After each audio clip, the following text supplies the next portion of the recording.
And chat, how's it going, guys? Welcome back to Final Fantasy XIV. Now, today we are not doing the patch quests.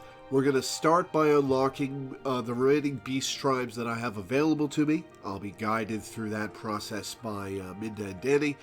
And then we've got some class quests we're going to start off with. We've been leveling my character classes for the past couple of weeks every morning. So I've got quite a few class quests ready to go. Alright, let me bring on Minda and Danny. Let me unmute myself. There we go. How's it going, guys? Hello.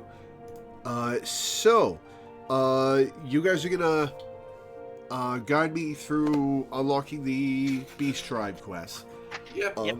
After the only one that's going to need heavy guidance is the Moogle one, because that's the one that is a ridiculous chore to unlock. But I've got the guide for that one open, so we'll get there when we get there. Cool. We'll probably do that last then. I don't know if you can even unlock it though. You need a level 51 crafter. Oh, you need a level 51 crafter, but we can at least do the lead up quest leading up to it. Yeah. Okay. Well, I'll have that as one of my projects to get a crafter up to 51. Yeah. My highest is blacksmith at 39, and I know that because I have a list here of the classes that I have class quests available for. You should probably log in at some point. Oh yeah, right. I should probably put my headphones on. Hang on. Ow. Concern. Also, there's a holiday celebration this week, which I completely forgot about, but we should do that too. Okay. I'm back. You said something about a holiday celebration? Yep. Making it rain. Making it rain. The summer golden saucer themed holiday. Oh, cool. Should we open with that then? Not really summer. They've had it everywhere, all over the place before. There were winter ones before. Yeah. Okay, before we get off the topic, I want to read off the classes I have ready for class quests. I have Dark Knight at 60, I have Monk at 30, I have Scholar at 53, I have Machinist at 44, I have Summoner at 52, or 53 because of Scholar. I have Carpenter at 30, I have Blacksmith at 39, so just need one more level to get the next class quest for that. And I'll need to level that off stream for the Moogle quests anyway. I have Miner at 30 and I have Botanist at 30. So, I've got quite a bit. Yep. I have Bastidian, Kalka, and Pysa Brat. Thank you, IGU. New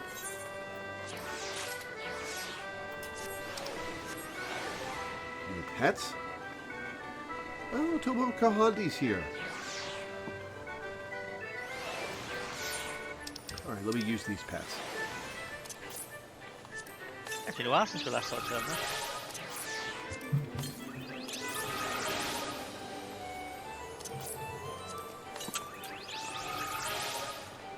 The X-Soul are good for leveling crafters to 50? Alright, well. Right, that beast tribe is a crafting quest beast tribe, isn't it? Yes. Yep. Oh, and Melina's got the gigantic tadpole for me. Yay. Yes, it can survive for hours on end without any water. And yes, it can fly. Your argument is invalid.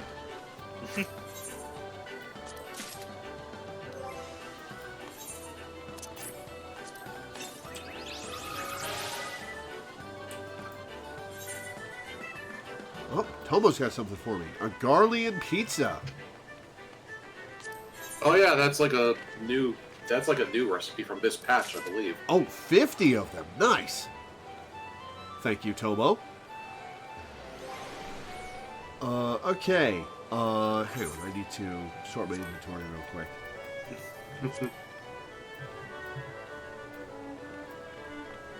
Well, you need to spend like an hour sorting your inventory, to be honest, but that's for more of a later. project. That's for later.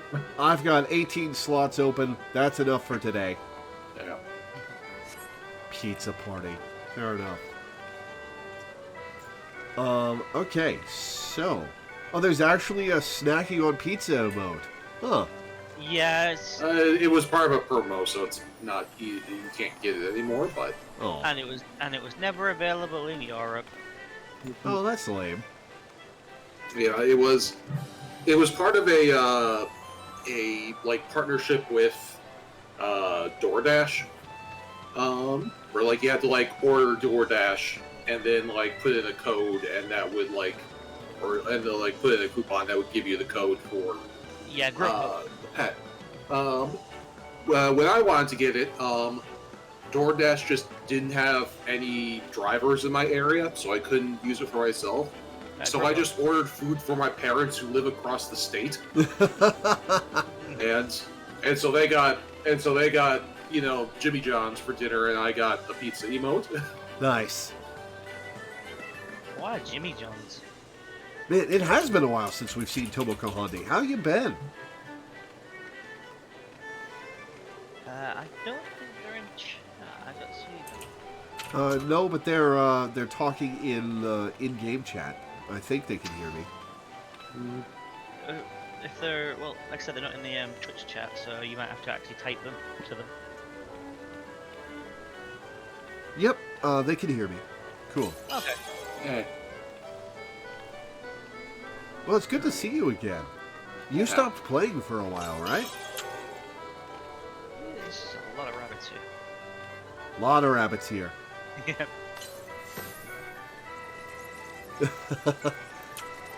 There's the Halloween. Okay, so there's a holiday event or seasonal event. It's in Ulda. Oh, cool. All right. Ooh, the reward for this is going to be fun. Oh, before we do, we should do Anywhere the Wind Blows. We get extra MGP during mid-frame, so if we succeed, we'll get a nice chunk. Oh, is that why I was getting extra MGP yesterday for my Cactbot? Yep, Yes. that's part of the holiday. Cool. Gatekeeper or who? Gatekeeper. Yeah, they'll take you straight over to the gate client.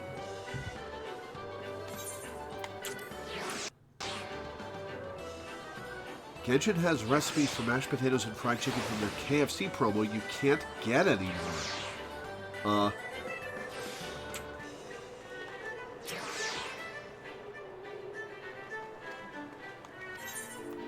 there we go. And you couldn't get it in China, but it's a Chinese game.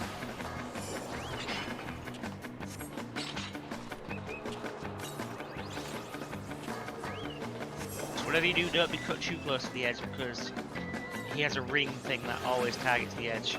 Gotcha. Mathematically speaking, I'm in the safest spot, but it's still not guaranteed. Where are you? There's Tolo. Yep, there you are. Everybody knows about this spot. Yeah.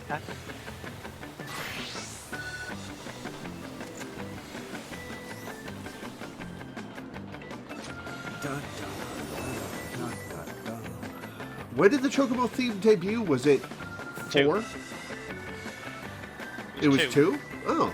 Although it was only the initial part that the starting part of it that was initial, and it was a really short loop. Oh right, that was maddening. I remember now. I've got to finish 2.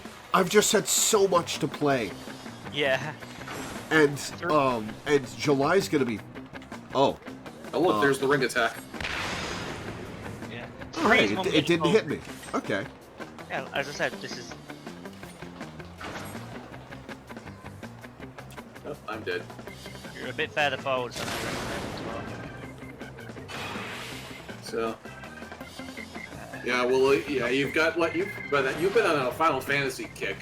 And, okay, here we go. There you go. And as I was telling you the other day, when the Mario RPG remake comes out, you should totally play that, and that will totally be in theme with the Final Fantasy kick you've been on lately. When does that come out? September? I don't remember, but Yeah. but having played that when I was a wee child, I can tell you that game that has a lot of Final Fantasy DNA in it. Nice. which makes it an interesting little artifact, considering it's a Mario game. 789. Yeah, I'll have to check that. I do intend to check it out. Yeah.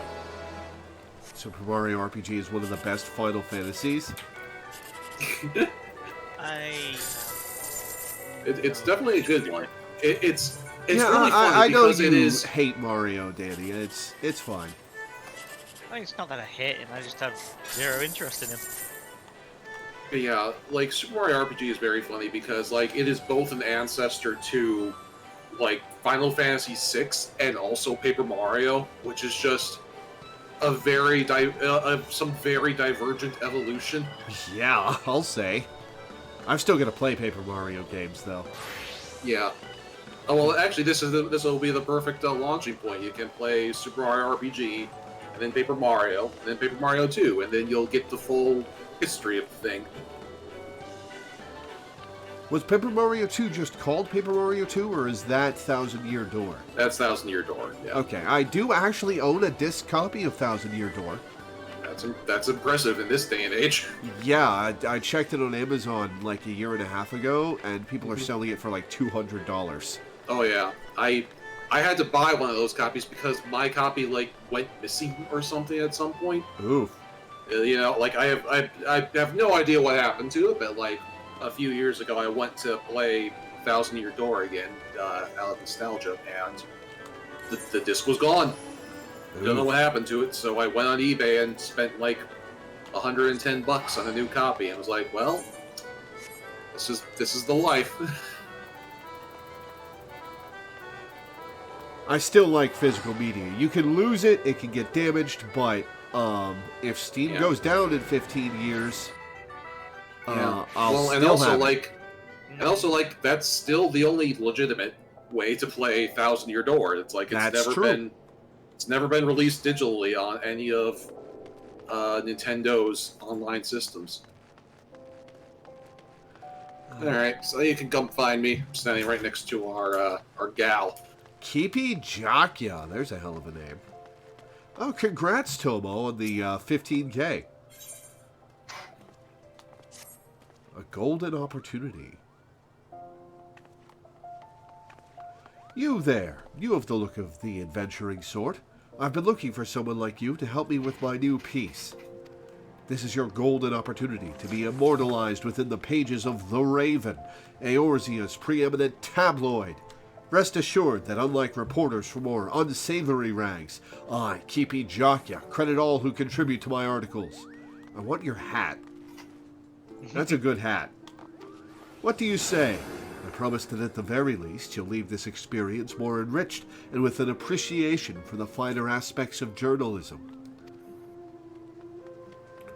Your contribution shall be much appreciated, I'm sure.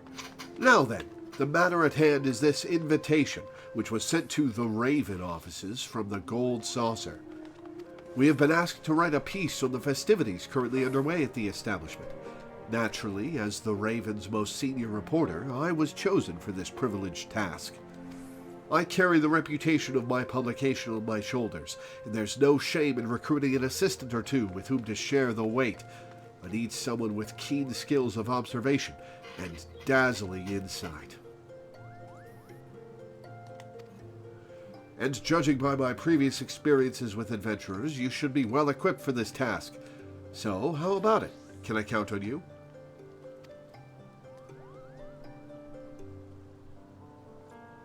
Very good.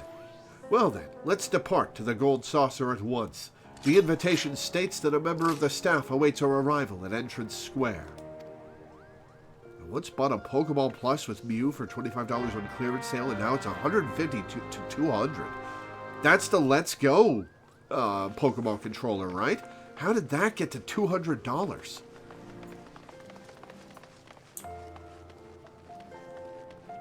Wait, why am I going for the Aetheryte? I can just teleport back to the Gold Saucer.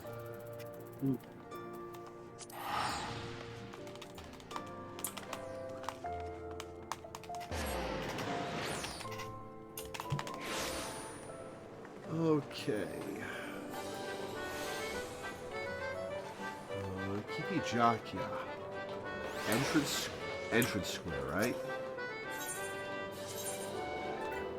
Yeah. Follow the mini-map. There she is.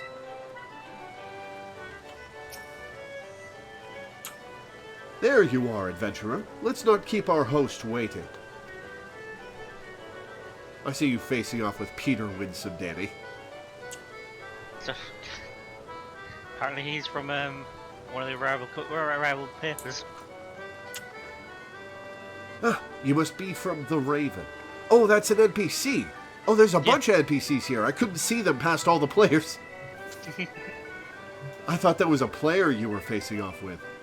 Ah, you must be from the Raven. Allow me to welcome you personally to the Gold Saucer.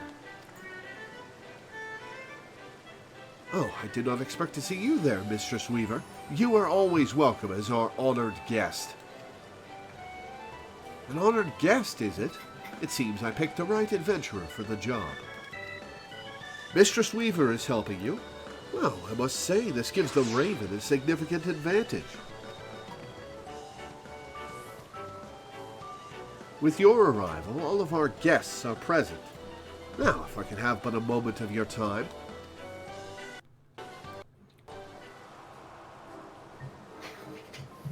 Looks like this is building up to like a Cluedo murder mystery. Illustrious reporters of Eorzea, I welcome you one and all to the Gold Saucer. My name is Olier, and I have the distinct pleasure of serving as an attendant here. Why does this feel like the start of the Rat Race movie?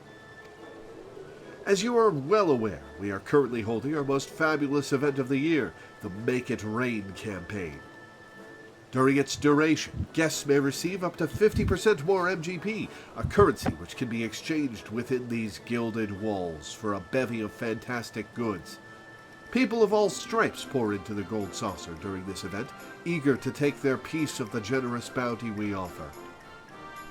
However, some in Eorzea have yet to grace us with their patronage, which is why we have invited the most esteemed reporters in the realm to partake in our festivities. Yeah, they're farces, all right. Our festivities, and prepared sizable compensation for your resulting articles. So you're paying us for fluff pieces, is what you're saying. Mm-hmm. Well, E3's been canceled, so somebody had to pick up the slack. Of course, a simple tour would hardly suffice to satisfy such curious minds as yours. So, we have taken the liberty of preparing a little diversion for the occasion. Oh yeah, we're even getting the special events and everything. It really is E3.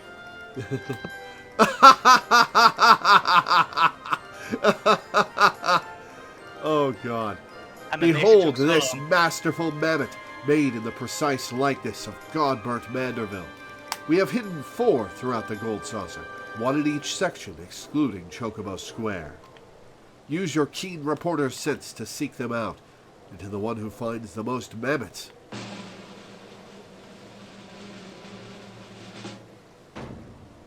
We shall reward an exclusive interview with the man himself, President Godbert Manderville of Manderville and Manderville, famed goldsmith and proprietor of Dreams. I mean, I could just ask him for an interview. He knows me. Everybody else is shocked, and I'm just like, yeah, okay. No paper has ever succeeded in securing a personal interview with Godbert Manderville. Can you believe our luck? He's right. An interview with Godbert Manderville would draw more eyes to the Raven than news of another calamity. This isn't a competition to be taken lightly. Hello, El Bali Alva. How's it going? Welcome to the stream. The reward is worthwhile, to be sure, but both Master Theral and I have come here alone, while the Raven seems to have sent 2 reporters. I propose that the Harbor Herald and the Mithril Eye join forces. That would even the odds enough, methinks. I've no objection to that. To the winners go Manderville's secrets. To the losers, pitiful ignorance.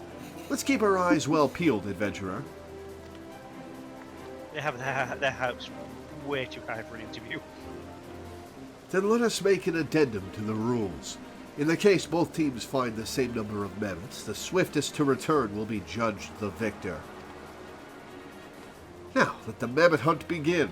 Search every corner of our establishment, and may you find the bounties you seek. Yeah, I've seen this man in just his socks. I have, it's, I've done more Hildebrand quests than you have, so I've seen some shit with Godbert. Yeah. Alright, let's find some Godbert dolls. We gotta talk to Kika first. Oh. You have a habit of running off before checking on that. If there are 4 wind-up Godberts hidden out there, we should each search for 2. You take Wonder Square and Round Square, and I'll cover the remaining 2 sections. An equal division of labor. If anything happens, we can stay in touch via this link pearl. Now, let's find those mammoths and win that interview. I've got so many link pearls in my ears by now. Oh my god. We got a sexy chocobo following us. No, they changed up. No. Oh, I didn't get to see.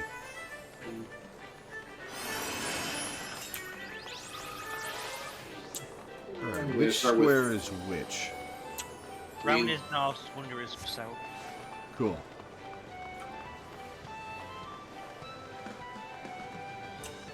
I have no idea where they might be. Yeah, me neither. Okay, I haven't. Looking around. Yeah, I don't know if you remember last year the. Oh, gee, I wonder if they're right here. Yeah, by all the people. Found them on foot. If you remember last year, the quest for this holiday event was talking with the Lalfell, who was the mascot. Oh yeah, the Samo Tender stuff. Yeah. Mm-hmm. I don't see a Godbert mammoth here. Is he under these people? No. Huh. That's you're standing in front of the gate event. Oh, there's the sexy chocobo. Oh, it's Tobo. Uh-huh. You're staring right at it, at least on my screen. Staring right at the mammoth? Never mind. Yeah. You were absolutely staring right at the mammoth for several seconds. I don't know where I was standing when you said that on your screen.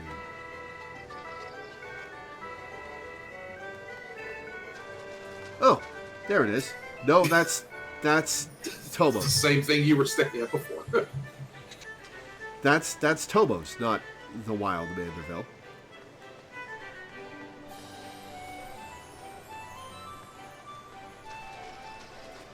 Oh, maybe it's up on top. No, you can't actually get up here unless the fate's going, can you? No, and also you weren't looking up there. To be fair, there is a way to get up. You can kind of clip your way up. I Yeah. think Thomas did it. Yeah, you can. There's like one spot where the Oh, terrain hey, is it's the guy from last year. Senor Sabro Tender. Yeah, it's not a tender.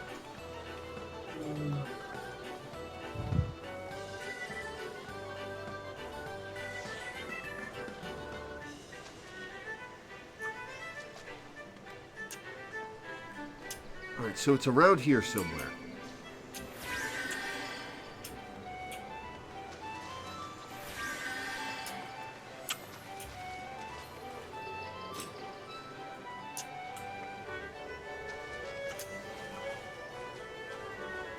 I've already found the second one.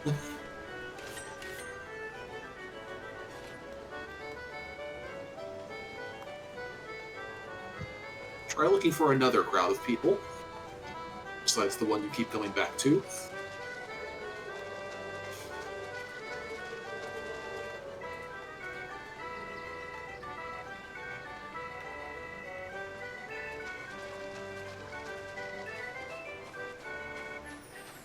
Ah, there we go.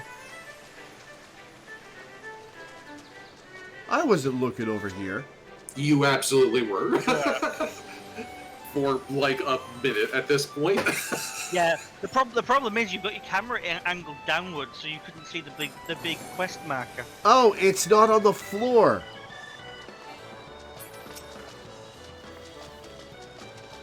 The white-up Godbird. Okay. Yeah. But yeah, like you did have the quest marker perfectly framed in the center of your screen. Yep. Several times. It's just like, how is he missing this? Yeah. Alright, so noted. Not on the floor.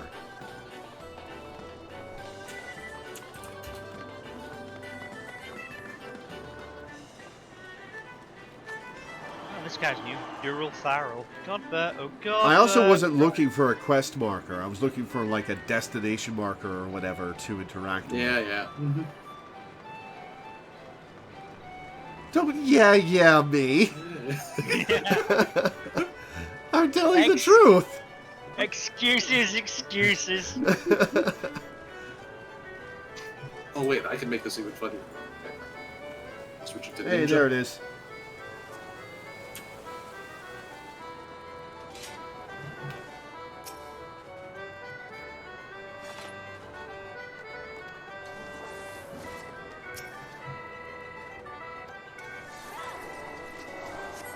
Oh, I didn't pick up the other Godbird. Bad news, adventurer. It seems I wasn't quick enough to find the mammoth in Entrance Square. Please, tell me you're faring better than I. You found one? Thank goodness. We're still in the running. I'll make haste to Event Square. Godspeed in finding your final mammoth. All that and you forgot to actually pick the fucker up. Well, I didn't see the interact thing. The interacting bar filling.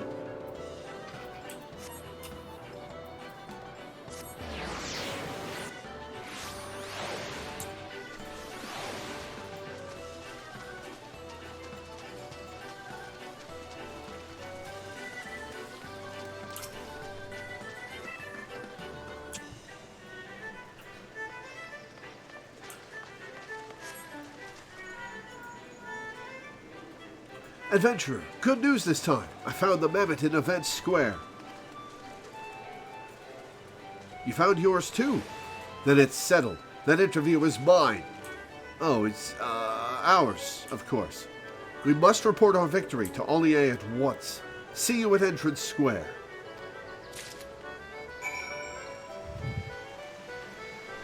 Back we go. There's another gate event running, but this one sucks, so let's not do it. Yeah, it's the platforming one, right? Worse, it's the platforming one on the ridiculously difficult platforming section. Is it the one I tried the very first time I came here? No, that was the easy one. That was the easy one? Yes. Oh, God. That was the easy one. They have since added a hard one. They go on a specific loop where like every 20 minutes there's a new gate event. Well, I didn't. I tried it on mouse and keyboard. Maybe controller. Yeah, you did it on mouse and keyboard, and that was why you were struggling with it. But like that was the easy one, and then a couple patches ago they added a new Leap of Faith event that was like designed to be way more challenging, and has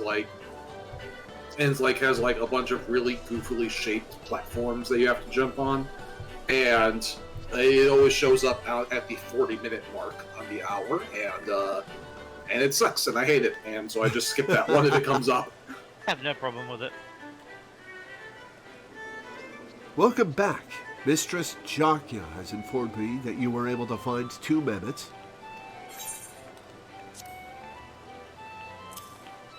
A perfect model of compact gentlemanliness. This mammoth's clothes can be donned or doffed with the press of a button.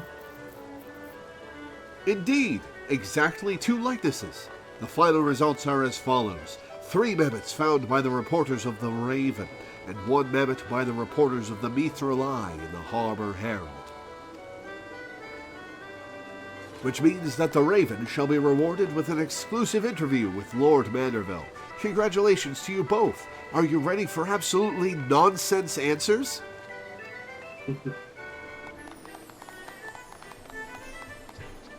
He's kind of cuckoo, Kibi. Once you have sufficiently prepared yourselves, simply speak to me, and I shall summon him forthwith. Yeah, I'm down for us trying this leap of faith. Yeah, we're funny at the very least. This is a dream come true, a scoop to surpass all scoops. I've made my preparations, so whenever you're ready, just say the word. Not right now. We'll save it for another day because I want to focus in on the things we're doing today. Yeah. Okay. We've got a lot. Also, we're in the middle of this. We've got a long agenda as it is. Yeah. I trust you are ready for the interview. I shall call upon Lord Manderville, so please wait here until his arrival. As for the Harbor Herald and the Mithril Eye, I ask that you follow me. While none are as knowledgeable as Lord Manderville, our staff shall do their utmost to guide you upon an educational, and dare I say entertaining, journey of the Gold Saucer.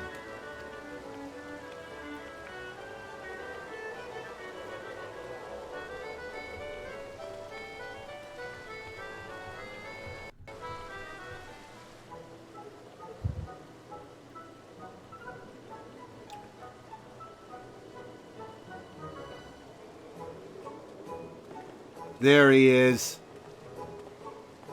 Package and all. Ho! Apologies for the wait. I take it you're the eagle-eyed reporter from the Raven. Accompanied by none other than my old friend Lore, I see. You haven't decided to doff the mantle of adventurer in favor of a reporter's quill and ink, have you? Lord Manderville, 'tis a pleasure to make your personal acquaintance. My name is Kipi Jakya of the Raven, and I have the honor of penning this exclusive interview with your esteemed personage. This adventurer was kind enough to assist me on this project, so please consider her a temporary member of our staff. Just waves to him. Very good, very good. I am overjoyed to host you both at my darling Gold Saucer. Naturally, I expect some initial awkwardness as I become accustomed to the process, but I shall do my utmost to bear both body and soul to your inquiries. Ask away. Leave the clothes on. Godbert, please. You don't need to traumatize this poor woman. There's literally a statue of him naked. She's pondering his body. There's literally a naked statue of him upstairs. Okay, fair enough. And there's there's an NPC waiter next to it saying, "I swear he put me here just so I had to constantly stare at his manhood."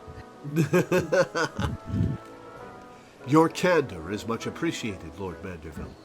Now then, perhaps you might share with us some exclusive details regarding the Gold Saucer's creation. Oh, a simple question. I thought you might ask me to divulge the secret of my family's peerless beauty, which has been carefully guarded for generations. Yes, well, I intend to get there in time, of course. Note to self, ask about the hotness. But the objective of my article is to convey the charm of your establishment to my readers, and where better to start than with the tale of its inception. Only a reporter most masterful looks past the beauty of the man to the beauty of what he has wrought. How delightful indeed. Come, allow me to give you the grand tour whilst answering your question with pomp and circumstance.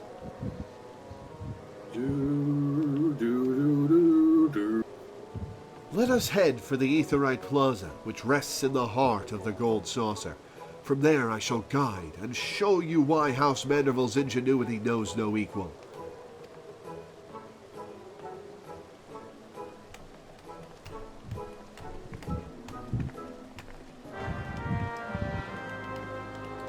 That just made me think of the Fantasia 2000 bit where it's Noah's Ark with Donald Duck set to the theme of pomp and circumstance. It's the most, it's like a Mad Libs combination of things to create the musical short.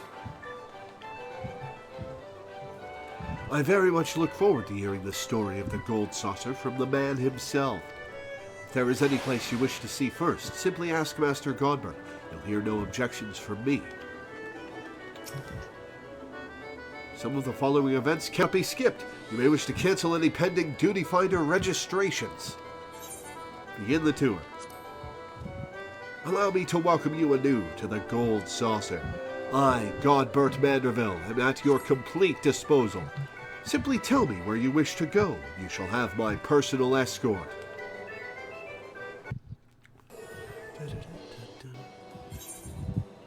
Alright, entrance square.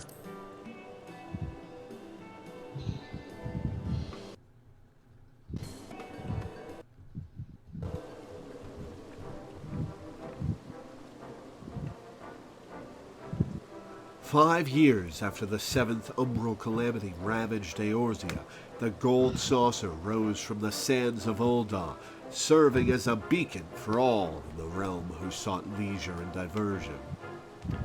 For the calamity had dealt the city-states a grievous blow, and each and every citizen had worked tirelessly to see their homes healed. I built the gold saucer to be a place where the beleaguered could forget their worries for a time and remember the feeling of a smile upon their faces. A noble purpose, to be sure, especially considering the amount of your own wealth you poured into reconstruction efforts. To build a legendary monument of recreation during such trying times must have been a challenge, considering the resources and manpower necessary for such an undertaking. He is so rich, Keepy. It barely made a dent in his funds. But that is exactly why it had to be done, to give work to hands robbed of purpose by disaster, and thereby construct the backbone of a thriving economy. I owe a great debt to each and every person under my employ. It was only by their hard work and diligence that the gold saucer was able to aid Eorzea in her time of need.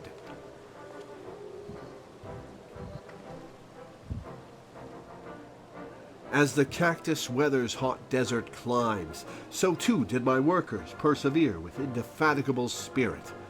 For this reason, I chose the Sabotender as our mascot, with the appellation Senor as a sign of respect for their contributions. All of that being said, the Gold Saucer is no charity. Quite the opposite, in fact. An operation of this magnitude would soon shrivel in the sun without a steady flow of profit.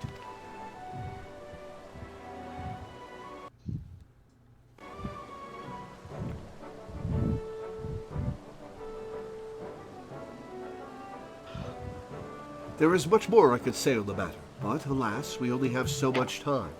Let us return to the Aetheryte Plaza and perhaps consider a change of scenery.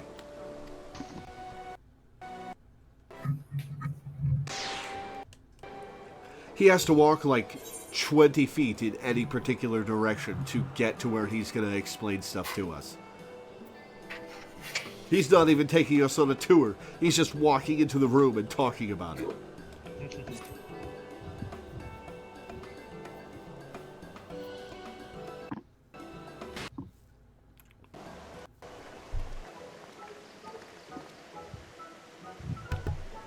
Ho ho ho! Round Square, yes! So famous for, What is this? I've never seen this before in my life. Yes, of course! Mount Coral soars majestic over its domain. Have you ever seen its like before? I wager you haven't. For this peak that countless visitors climb and descend daily is a construction of my imagination. Do you know what inspired me? It doesn't seem like you recognized it. Inspired? This was fashioned based on a model? That it was, but I'm not surprised the name wouldn't ring familiar. Mount Coral appears in a classic tale I used to enjoy immensely as a young lad. As a mountain that fed a booming mining industry, you can see how it would inspire the liberal use of explosives for this attraction. We procure our bombs from goblin artisans, thereby extending a unique commercial opportunity to merchants who might otherwise be shunned or feared by others.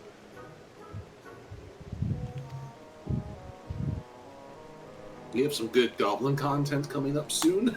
Nice. Once we get back to like main stuff. Okay, but how do you make money? There is literally nothing we can spend money on here past the first 100 gold or so. Just because the Warrior of Light doesn't need to eat doesn't mean everybody else who comes here doesn't need to eat. Yeah. Naturally, we needed to ensure the explosives would create a thrilling spectacle without risk of injury. I myself spent many a day testing the efficacy of a variety of blasting powders upon my person. Oh, to be so young again. It was just a couple of years ago. What do you mean, young again? Hello, Teddy. Hey, Teddy, how's it going? Pretty good.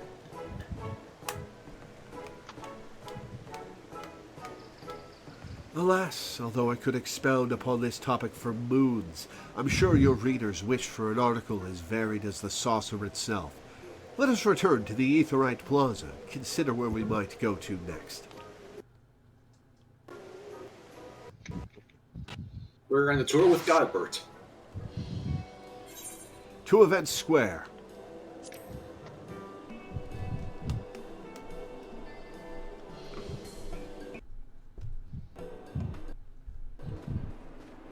Remind me, do Vieira have little bunny tails? No. Oh, that's a shame.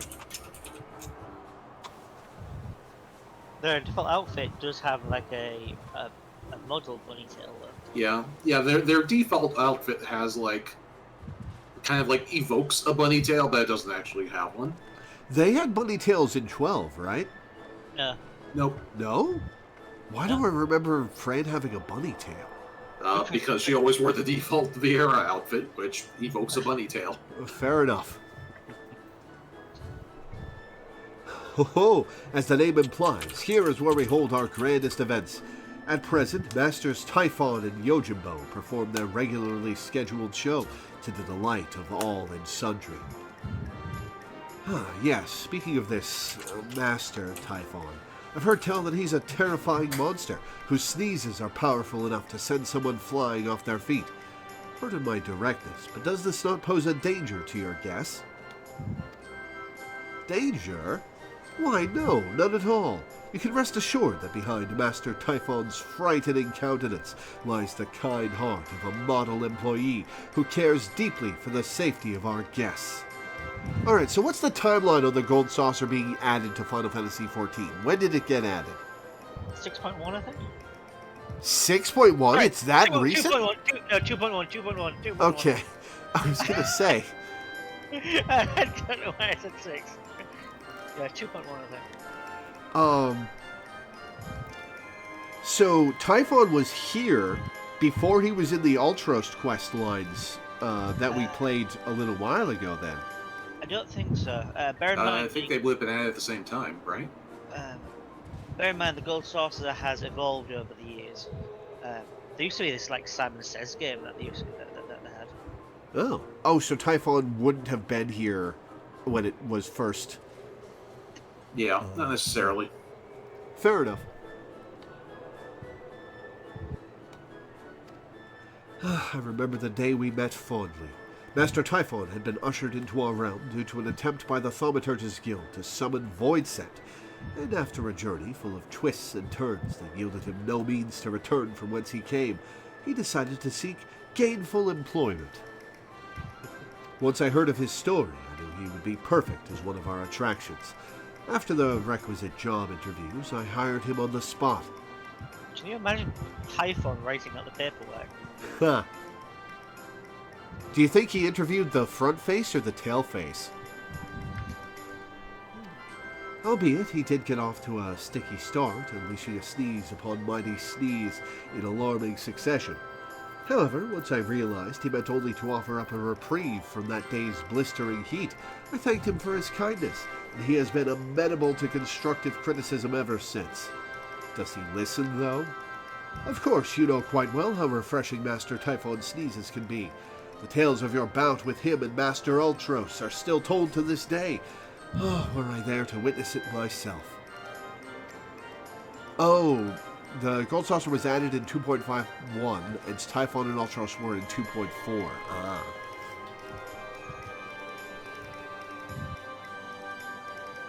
Now, as much as I would like to regale you further, I fear I'm on the edge of rambling.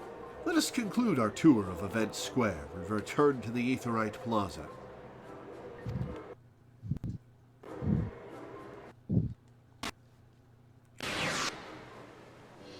Thank you for correcting me.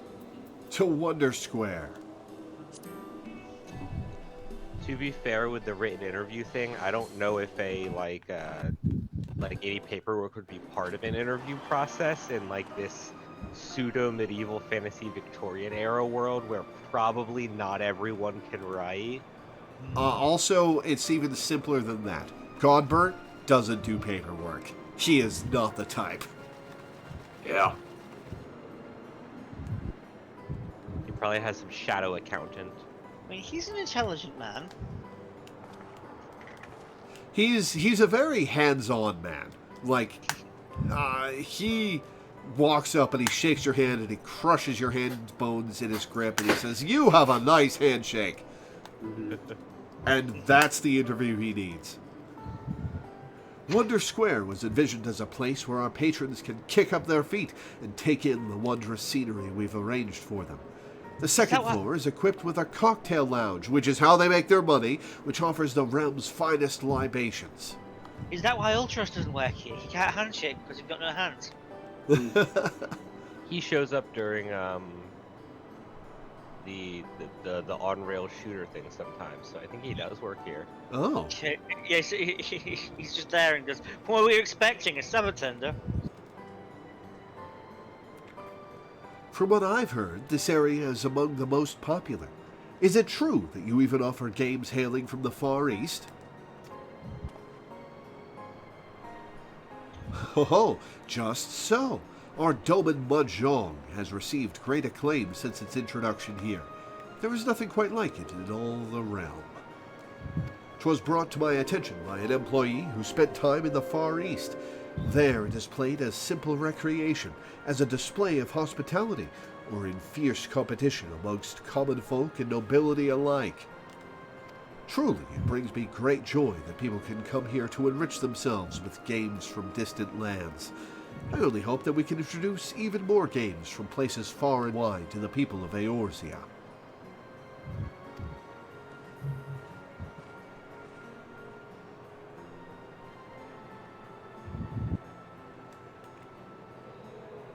Yeah. The Mahjong tables, I believe, were also added in Stormblood, because that would make sense. I do remember a time before, though. Given that Stormblood music plays at the Mahjong tables, yeah. Yeah. But there is still so much to see. Perhaps we should return to the Aetheryte Plaza and consider the next part of your hard-won interview. Yeah, I've read the rules of Mahjong. I read the rules of Mahjong when I played Yakuza 0, and I could not keep them in my head. Honestly, Final Fantasy's website describes it better, which is very funny to me. One of my friends was playing through Yakuza, and I linked him the Final Fantasy website explanation. He was like, "Oh!" Yeah.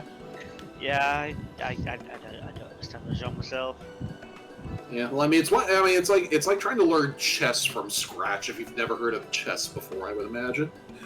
Chess seems a lot simpler than Mahjong. There are 2, 4, 5. There are 6 different pieces that work in different ways. There's 2 bonus rules, en passant and castling, and you just go from there.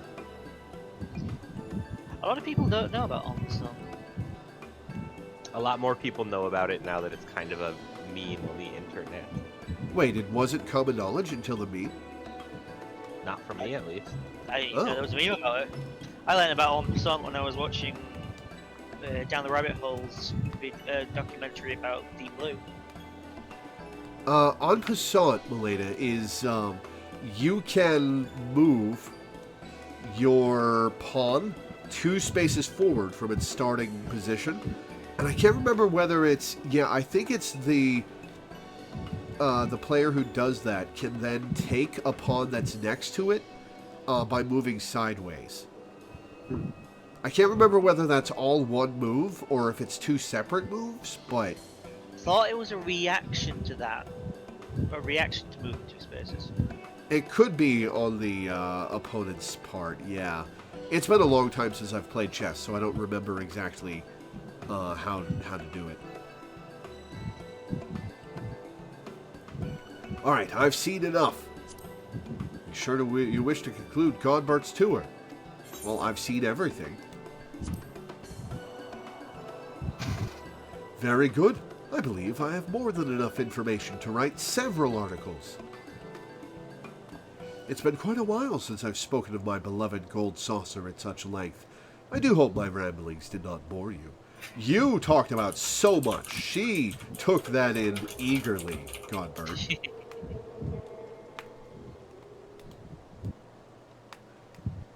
Oh, it is the opponent's pawn that... that can do it. Gotcha.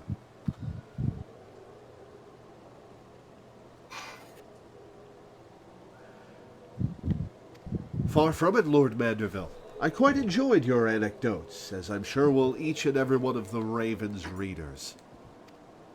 Oh, I am delighted to hear it.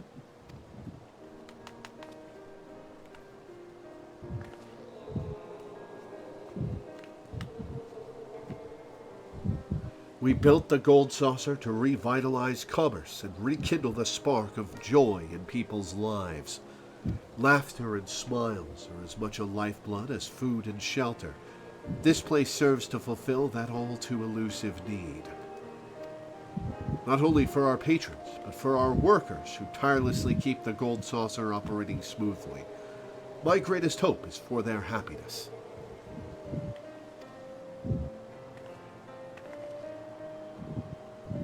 I see. A beacon of joy, guiding people to the smiles they've forgotten. I believe I can use that. Thank you for everything, Lord Manderville. This interview gave me all I need for a phenomenal article. Oh, it was entirely my pleasure. May your pen burst forth with inspiration, as do the clouds with rain. Or as the Gold Saucer does with MGP.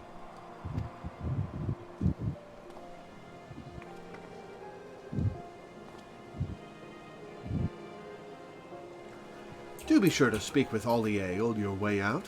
He has something prepared that I believe will bring a smile to your face. Is it you? Is it the U-Doll? I bet it's the U-Doll. Like gold itself, the ideals which guide this establishment are immutable. I invite the both of you to return whensoever you please.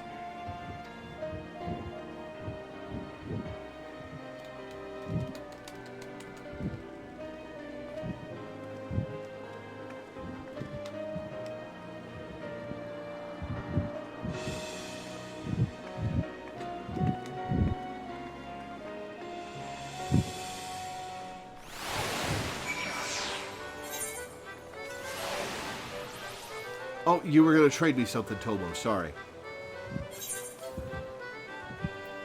Wondrous Lantern Whistle. Summon a legendary falcon. Ooh. Oh, I don't even know that I've been in yet. That's tradable? Apparently. Yeah. Where do you get it? Thank you, Tomo. It's for hollows. You don't have it, access to it yet. But full hollow rewards can be traded. Well, thank you, Tomo.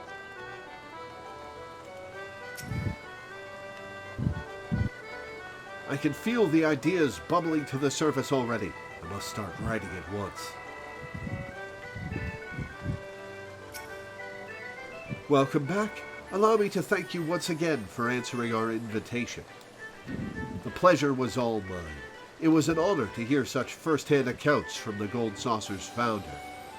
I see now that this amusement center was designed with much care for the people it serves. In fact, I'm thinking of entitling my article, The Gold Saucer, Where Hearts of Gold Reign. I hope it will convince more people to come and visit for themselves, and perhaps take with them a heart full of mirth. Of course, I haven't forgotten you, adventurer. I shall make sure to credit you in my article, front and center. Before you depart, allow me to present you with a small token of our appreciation. Our event will be underway for some time yet, so we hope you continue to enjoy all the Gold Saucer has to offer. I'm getting all sorts of pets today. And then you took 2 weeks off, and I guess people were holding on to them. Yeah. Well, 1 week off, but it's been 2 weeks since they get to see you online. Everything gold can stay. Achievement unlocked.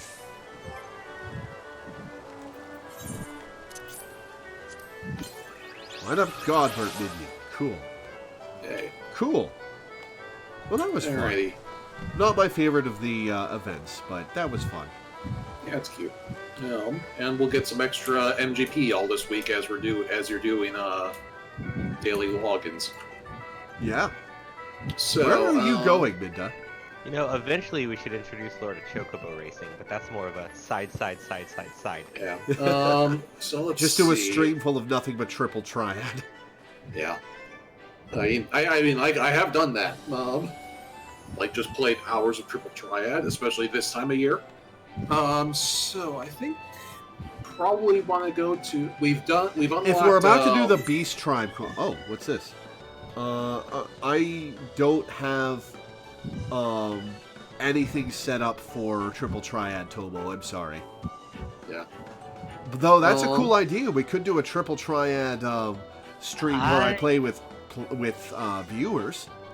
I would actually recommend against that. There are a lot of the triple triad cards are extremely spoilery. That's true. Yeah. That is true. That's a fair it's like point. there are a lot of triple triad cards for future content. Anyway, I think probably If we're about to Gridania do the next Beast Tribe quest thing, I want to take a quick break before we start that. Yeah, I think let's head to Gridania because there are a couple there we can start with. All right, I'll teleport to Gridania and then take my break. Okay. Aye. Can I trade you a minion first? Sure. That is the theme of the day. Apparently. It's so hard to switch off of my poor Orago, though. Yeah, I don't know why all y'all are bothering to give him minions when he's already got the Poro. I like collecting them. I know. Teddy's here at Gridania. That's Oh, okay. Oh, you were saying before I took a break, not before I teleported to Gridania. Okay. Yeah. There you are.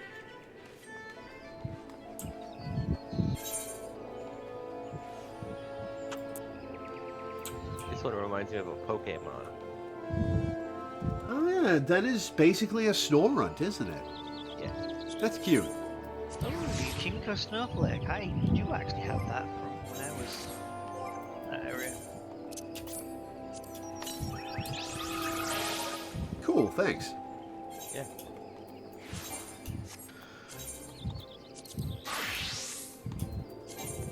Alright, I'm going to take a quick break. You guys enjoy the Gridania music. I'll be back in a minute.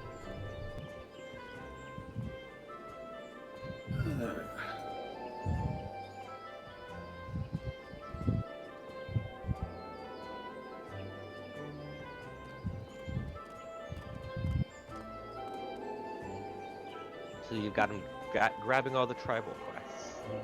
Yeah.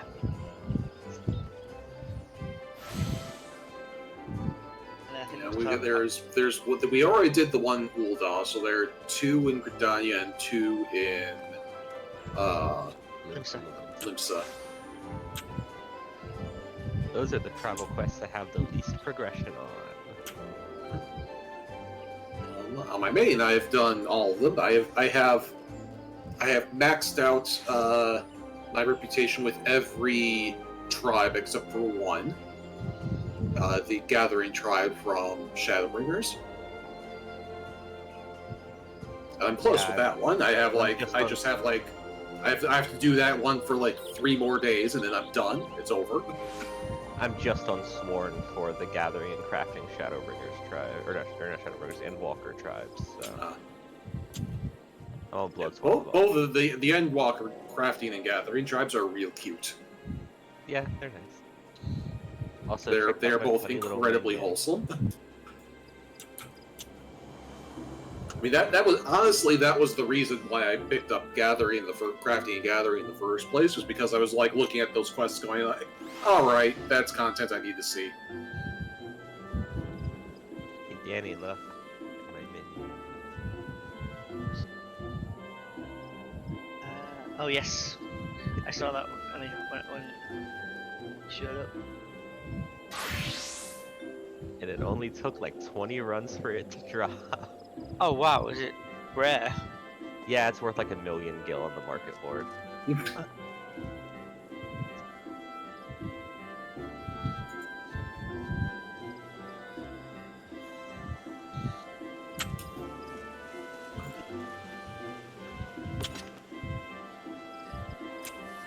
So my perspective on gil is a little distorted these days, given that I can make it without like a horrible amount of effort.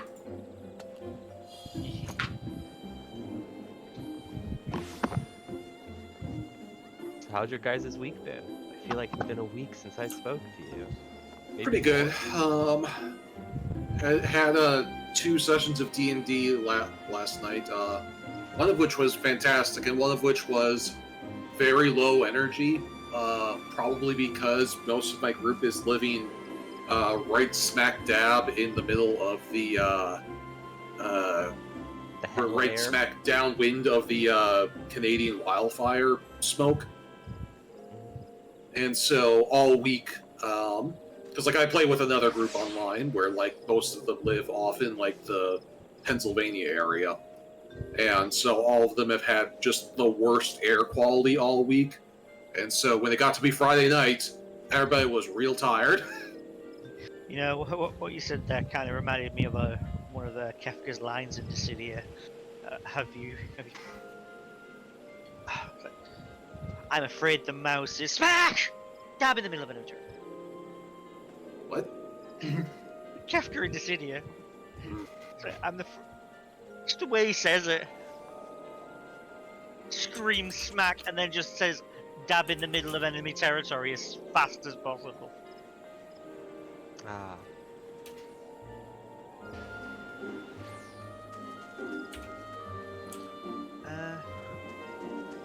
My week's not exactly been super exciting. I've just been playing a lot of Final Fantasy XIV. The Pikmin 4 demo came out a few days ago, and I have been all about that. That was fun. I enjoyed that. Pikmin would be bad for me. Trying to think of enemies in Pikmin that... I can think of a few in Pikmin 2 that would get to you.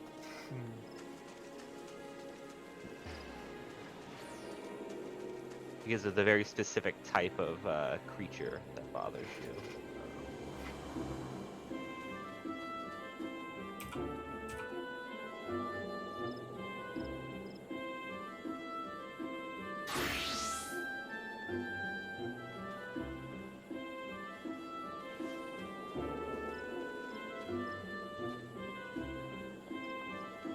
But yeah, I get you. Funny enough, I think the first one would actually be relatively safe for you. Because there aren't too many insect-like creatures aside from, you know, some basic little tick-looking things. But with, you know, that shall not be named, I don't really think the first one has many of those.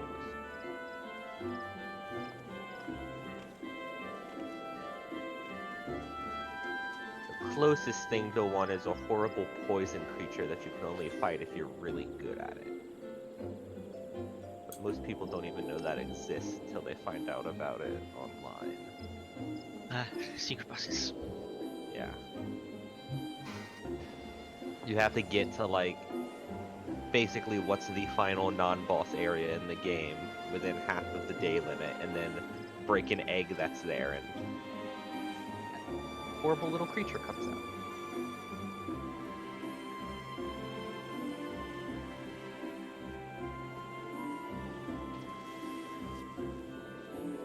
I think that Pikmin 3 really had... Well, I'm not going to belabor on this too long. But anyways, yeah, I enjoyed the Pikmin 4 demo. Very good. Like 3 hours worth of content, which surprised me. Yeah. Fair enough.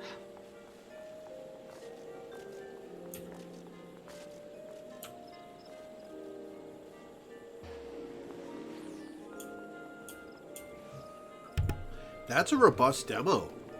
Yeah. It's basically like the first little area available to you in the game, and you can 100% it. Nice. Does the demo save file carry over into the main game? It does. Cool. The only weird thing to me is that it's like, every time you collect like a treasure, you get sparklium, which is like helps fuel your big ship or whatever. And there's like 3,300 sparklium available in the first area. But the moment you end a day with like 1,500 or over, the demo's like, okay, that's it. You're cut off. No more. So if you want to like 100% everything, you have to basically collect everything but the treasure, and then collect like all the treasure into your ship in one fell swoop. All right, I believe both of those blue quests that you're standing right next to are the base tribe unlocks. Okay. Now let's talk to Vorsaihu Wa first.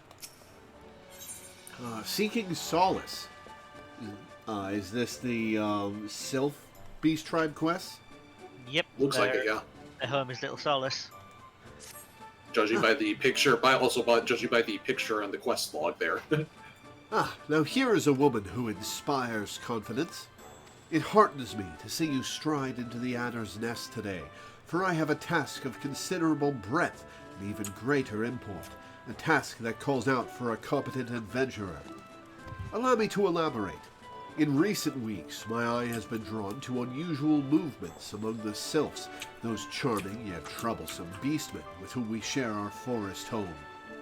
In hopes of shedding light on their intentions, be they malicious or benign, I dispatched a young researcher to Little Solace to investigate further.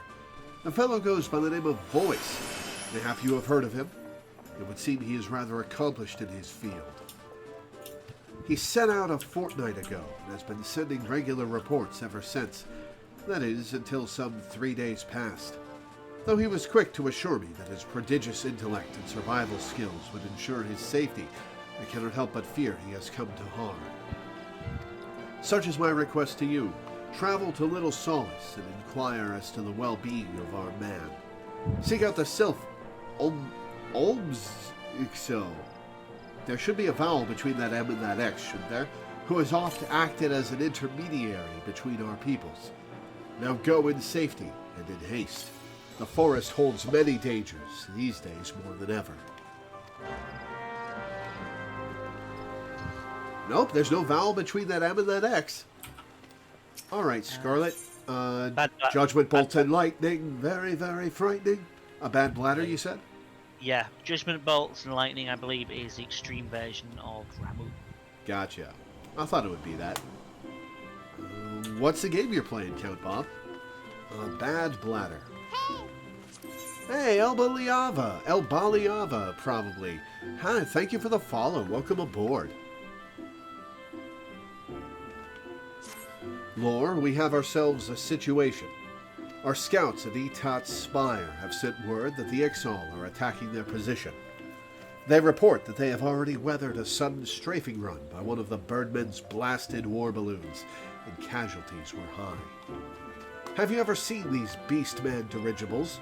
The Ixal stock them with explosive munitions and rain hell on their targets below. Even should they float within bow range, the balloon skins are thick and difficult to penetrate, though it can be done. Thus, the spires we constructed throughout the Twelveswood are Gridania's first line of defense against assault from the air. 'Tis frustrating indeed, then, that recent conflicts have left them undermanned. I need you to head into the North Shroud immediately and lend your strength to the garrison at Etat's Spire. I am certain Captain Guthrin will appreciate the help.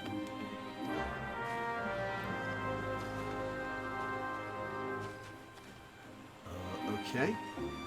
So which are we going to do first, you think? Let's do the Sylphs first.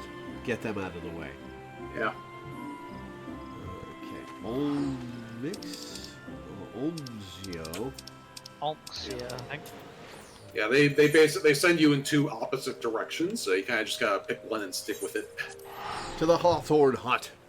Ooh.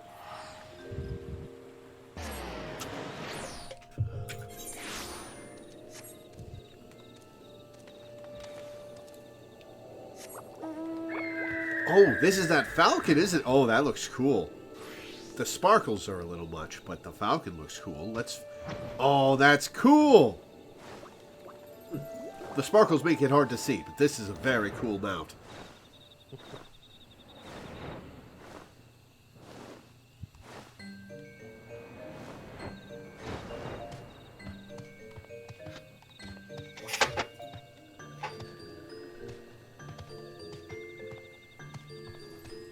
Ah, there you are.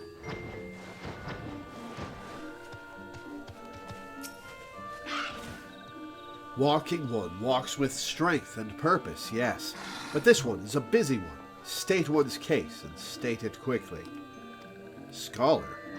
Walking one is looking for smart one, yes? This one knows no smart one. This one does know bumbling, stumbling one.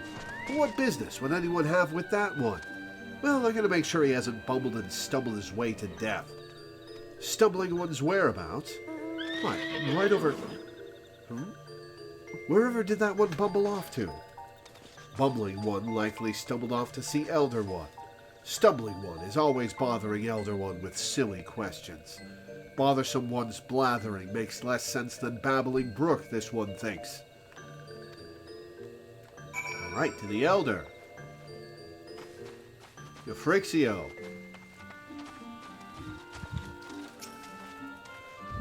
Brave one returns to these ones. This one is honored. Word of brave one's deeds comes often to Little Solace. These ones are honored to call brave one friend. Who? Brave one is searching for a scholarly one. Brave one cannot possibly mean that one. This one has met many walking ones, and that one has all the wits of a wing rat. Well, you don't gotta insult bats that way. Also, don't call bats wing rats. They're way too cute for that. Yeah, I choose to believe they're talking about pigeons. Oh. I mean, rats are also cute, so...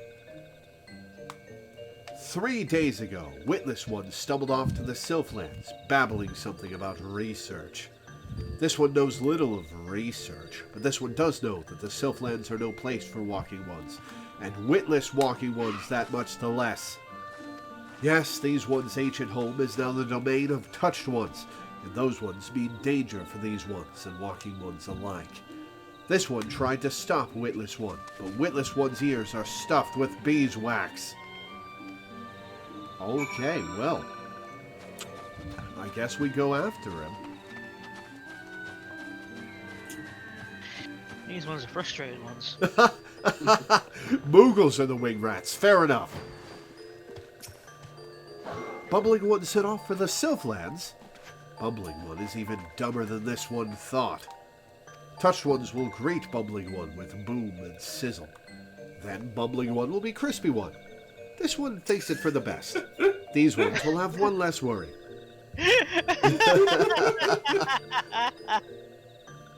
Oh, wow. The Sif's quirk of talking is very charming. It amuses me for some reason. It's pretty good. Right. Walking one would go in search of that one. This one is confused. Take this one's word. That one is not worth the trouble. Walking one is certain. This one will not stand in walking one's way. But heed this one's warning. Be wary, or dead ones will number 2. Alright, Omzio is perplexed by your concern for the hapless scholar. Walking one will truly go in search of bumbling one. This one thought walking one was making joke, like the time this one stole bumbling one's undergarments. Man, you guys are really bullying this dude. I'm sure he's insufferable, but wow. This one does not understand what walking one is thinking. This one would leave bumbling one to bumble on one's own. But oh well. To each one one's own. This one saw bumbling one. This whole conversation was written explicitly so that they could say, to each one one's own. This one saw Bubbly One stumble off towards Lark's Skull, between this place and Touched One's home.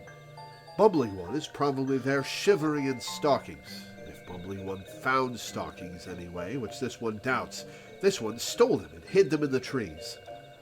Be warned, Walking One. The trees have eyes and report to Touched Ones. Walking One should not rush too quickly to Bubbly One's aid, lest Walking One fall into nasty trap. Hey, you don't get to tell me how to do my job. I don't know why, but like the bit about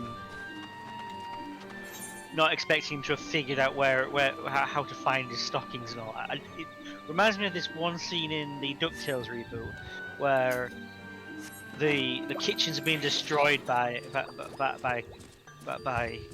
someone. Webby and Scrooge walk in, and Webby's like, "Do you think Donald tried to make pancakes again?" And Scrooge goes, "Impossible. He still hasn't figured out how to get out of the closet." And then it cuts over to the closet door, and you just hear Donald screaming from behind it.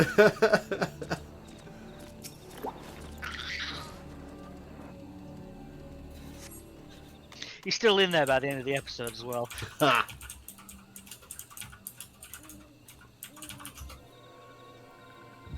He's just having a friendly chat with them. It's fine. Walking One scribbles letters. Maybe Walking One is Smart One that everyone was talking about. Who was telling you this?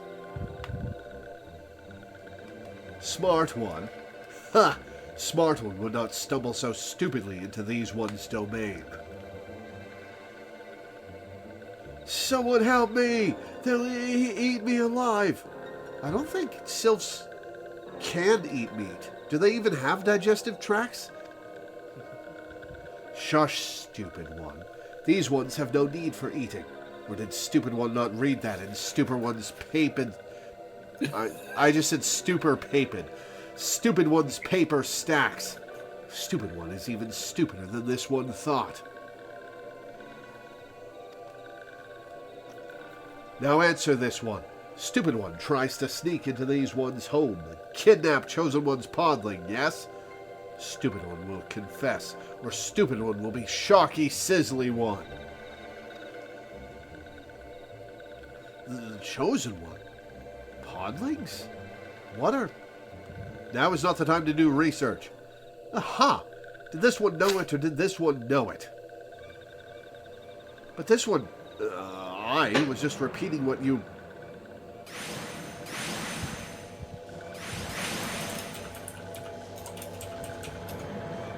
So are we just gonna stand here? Silence! This one here is sneaking one. What one goes there? Yet somehow this is still the friendliest I've ever seen them be. This one knows Boss One. This one has seen Walking One in little solace. Walking One is strong, not like Stupid One. You just keep going. They really hate this guy. I'm sure I will too by the time I'm done with him, but come on, guys. This one will deal with Stupid One another day. Let these ones be off. Yeah, you better run.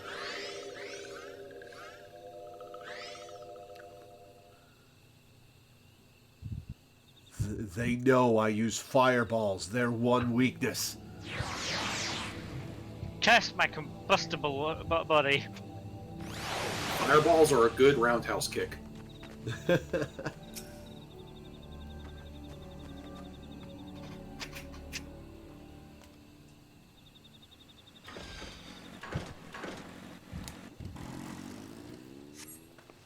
Oh, friend, how can I ever repay you? I thought it was a goner for sure. Whatever do you suppose got into those sylphs? The bestiaries describe them as such a carefree, fun-loving folk, and my rather limited first-hand experience has been the same. They stole my underwear, bless them. Did you know they pulled pranks like that? It was wonderful. This guy doesn't know about the tempered sylphs.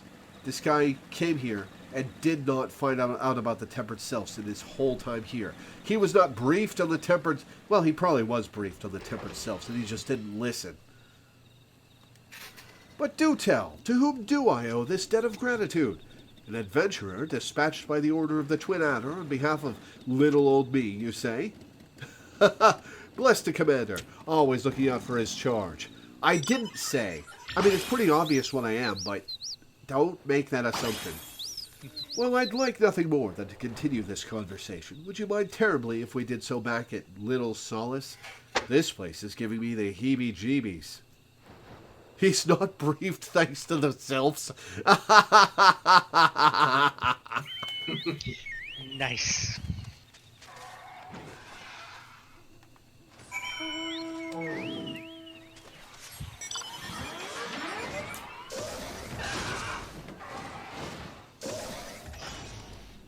That was actually some very clever wordplay.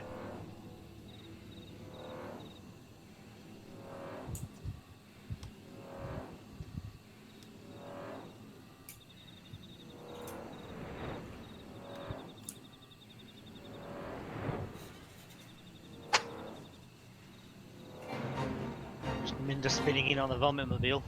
Yep. Chose a random mount. Yeah, and did not get what I liked. It's a hilarious mount, but I legit do get seasick watching it. Ah, there you are, voice.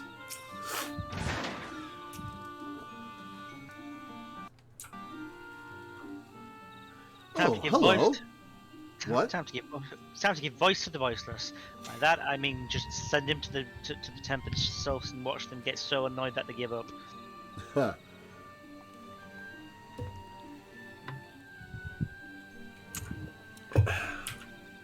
Oh, hello. I say, it's good to see you in one piece, friend. Oh, but where are my manners? I've not even properly introduced myself. Voice, Gritania's foremost scholar of Sylphic customs and lore, at your service. Well, at least that's what I told the commander when I volunteered for this mission. Just between you and me, I'm actually rather new to this field. Yeah, no shit. But I've long been fascinated by the cute little critters, and I thought this the perfect opportunity to make a name for myself. Which reminds me, I was just thumbing through one of the tomes I borrowed from Stillglade fame when I came across a particularly fascinating passage of a legendary sylph who is said to possess such power that she controls the very fate of her people. Now, I realize this might sound crazy, but I couldn't help but wonder if this might be the selfsame Chosen One, that frightful sylph was... Chosen One. Yes, well does this one know the legend. Chosen One, the one who embodies the spirit of all trees that ever have lived or ever will live in these one's forest home. Do the sylphs now have two primals? Once every 1,000 years does Chosen One sprout forth to lead these ones into a new era before returning to slumber. Birth and rebirth, such is the cycle of these one's civilization. 1,000 years, eh? So, if the last recorded sighting of the Chosen One was... Yes, that would mean that the next rebirth would occur in... just give me a moment now. Yes, carry the wand, and... This guy is counting on his fingers. Elder One, could it be that rebirth of Chosen One is nigh, and touched ones are plotting something? Well, I'll be. I believe our sylph friend here has the right of it. Shut up. I knew I was going to hate this guy fast. I didn't realize it would be this fast. This one does not like this at all. Something must be done.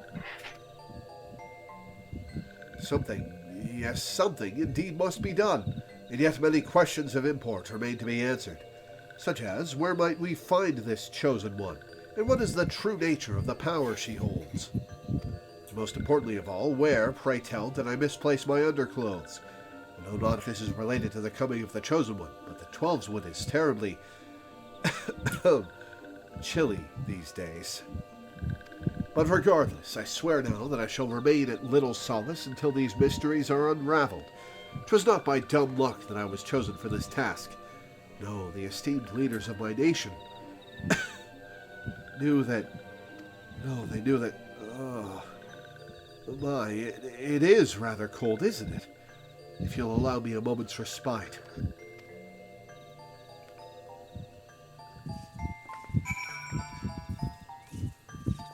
going to regret talking to you, but I want to see what you have to say.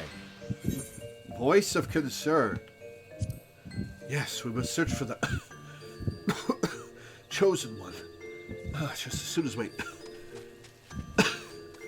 throat clears up. Are you going to be voiceless for a while? I'd like that.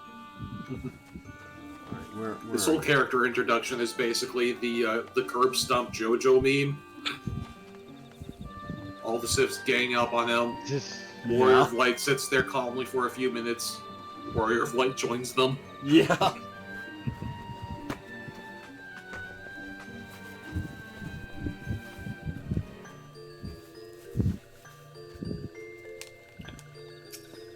This one is worried.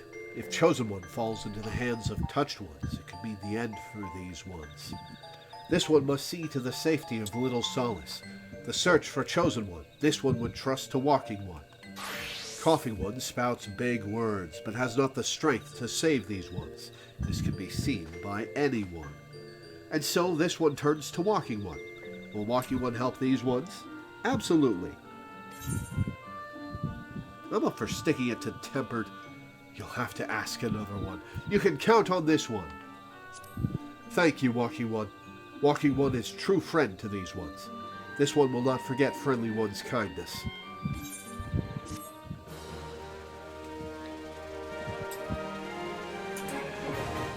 Tribal quests unlocked. Neutral reputation with the Sylphs of Little Solace. Sylph tribal quests are now available from Tonoxia at Little Solace. Furthermore, you may now purchase wares from the Sylphic vendor. Cool. Sylph conscious. Come on. Yep. Is and it a... now... how many of these are puns in Japanese? Don't know. The puns are very much a Koji Fox thing. And so I don't think it's nearly as prevalent in Japanese. The Japanese quests are also full of puns and references, don't worry. Yeah, just different puns. Fine. Usually portmanteaus. That's a big horse. But the puns Holy being the shit, nature is that that they Ixion? are, yeah, you can probably blame Koji. Yeah, it's Ixion. Cool. Alright, so that's the Sylphs unlocked. So now the Ixal? Yep, North Shroud is where we'll want to go. Off to Folgold.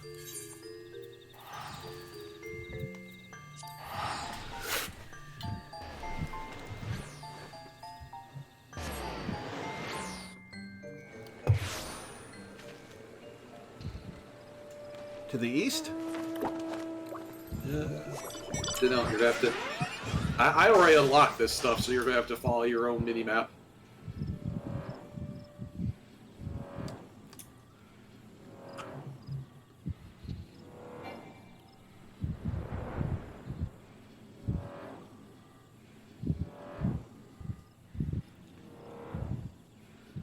Here we are.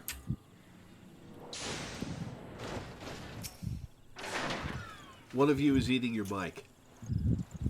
Danny. I believe it's Danny. Sorry, let me lean forward so my fan's not hitting my head. Is that better? Yep, it stopped. Cool. Lieutenant Scarlet sent you, you say? Praise Nothica. Though I believe the worst of the danger has passed, what few soldiers I command are both wounded and weary. 'Twas a well-placed shaft that was our salvation. A private's arrow managed to punch a hole clear through the balloon's air bladders, forcing the Ixali vessel to flounder down into the trees. You can hear the squawking from here. I must admit, however, to feeling a moment of dread at the thought of that war balloon slipping past and drifting over the city walls. Thank the gods and a certain private that such a fate did not come to pass. Nevertheless, we are in no shape to repel the Ixal, should they prove able to press the attack. Pray, head north into Peace Garden and see what has become of their downed craft. Alright, and up we go.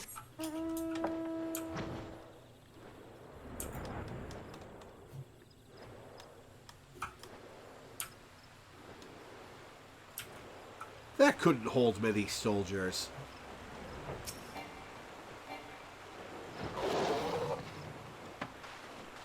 The problem wasn't the soldiers; it was the bombs they carried with it. Fair enough. Oh, excuse me.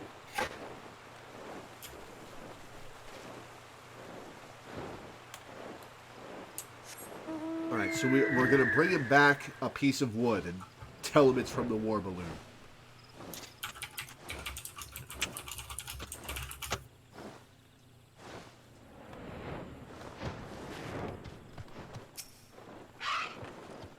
Did you find the downed balloon?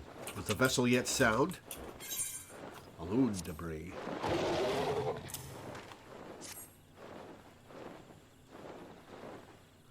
I'm not sure if this came from the birdsman's craft or is part of another contraption entirely. There can, however, be no doubt that it is of Ixali design. I'll bet you shot down a regular group of untempered Ixali, and that's who we're going to track down.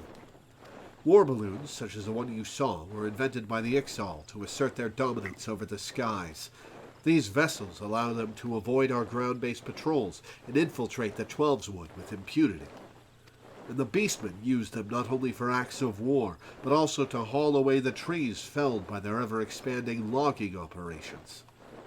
'Twas to combat this unwelcome and destructive presence that we built guard towers throughout the forest, though I imagine the Ixal were quite displeased to find our borders thus reinforced. In fact, the primary purpose of this day's attack may well have been the destruction of Etat's spire itself. I am torn, Lord. We must not weaken our defenses here, but I would be certain our enemy does not lurk nearby, awaiting an opportunity for sabotage. I would ask you to once more visit the crash site and search the surrounding area for signs of our foes. I pray that my concerns are not more than the anxious workings of a tired mind. Back and forth across the world.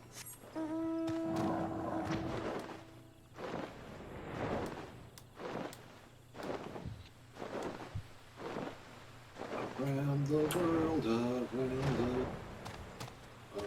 the world, around. You love a bit of Daft Punk. Yeah. Around the world, around the world. Yep, it's contagious. Get away from there, no feathers. Ours to dismantle war balloon is. Touch what is ours, you must not. Rights of salvage, yes? Rights of salvage. Enough.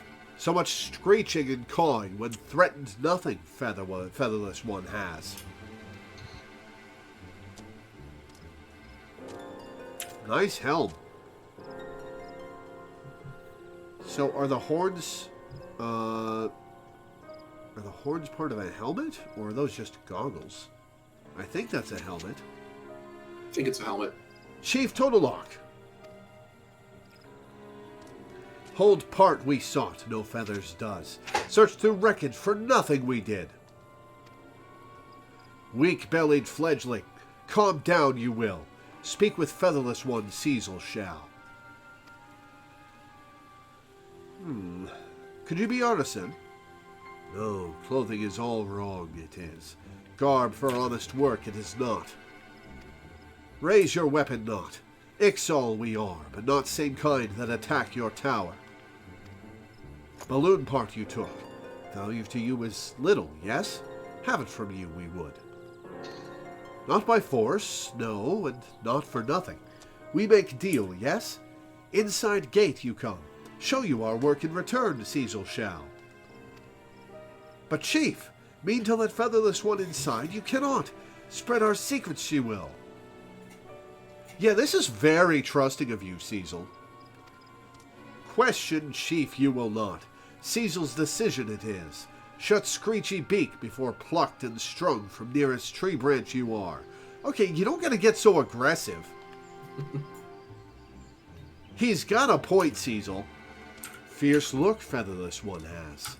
Look forward to next meeting, Cecil does. Listen well, no feathers. If chief's trust you betray, flay skin from worthless bones we shall.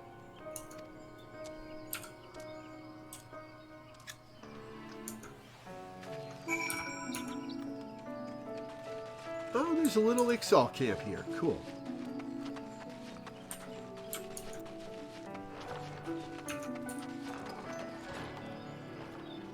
Razel Huizon the stationary? His epithet is stationary? That's so...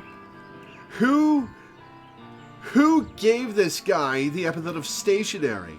Is he that much of a loser? Holy crap.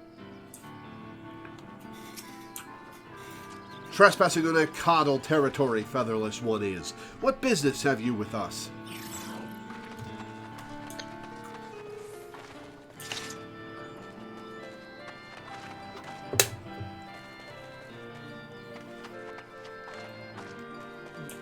No help I give you, only squawk! Squawk!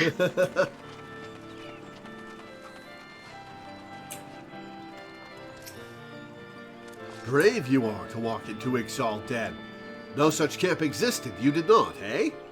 Now, have that balloon part in your name, Cecilwood.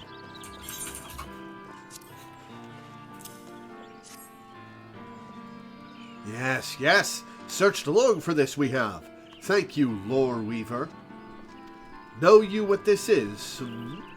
It is special stone, used for making instrument to reach speed of wind. Only found in Zelphatol, very rare.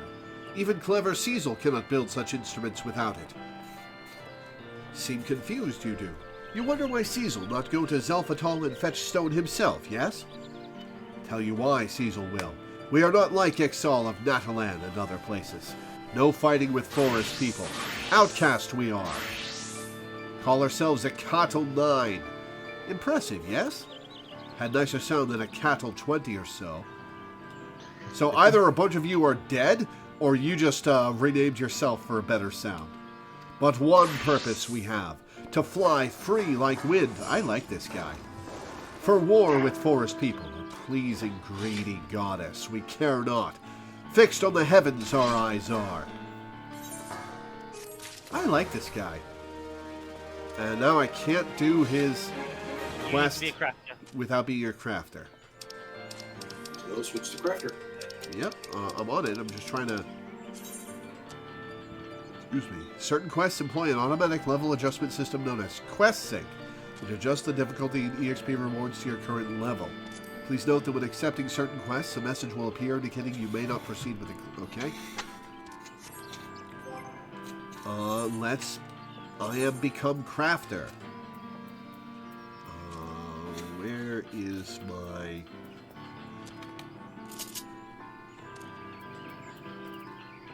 Is it blacksmith I have it? 39? Yes. Okay.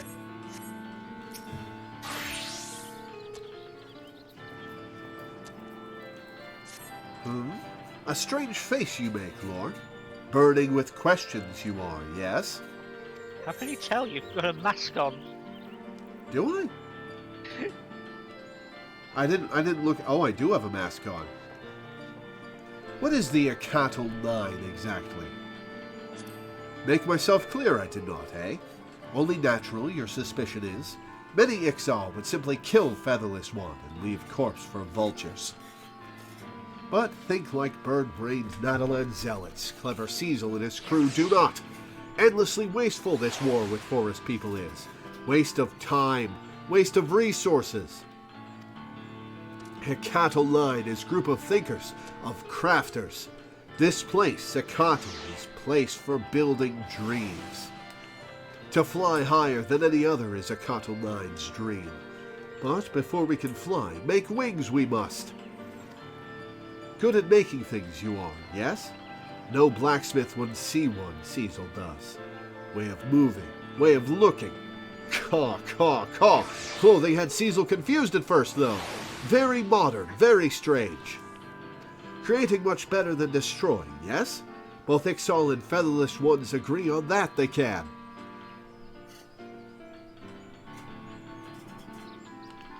Have Lore create something for a Cattle 9, Cecil would. Build many things we can, but not everything is possible in remote camp like this. You know of a place called Fallgourd Float, yes? Fine crafting facility they have. Perfect for making airship hull interior components. Sturdy metal frame is component Cecil needs. Support hull from inside and become vessel's spine at will. Placed order for raw materials with Kikir Merchant and Falgord Float, Cecil has. Lore need only speak to Junkmonger. Spend own coin, you need not.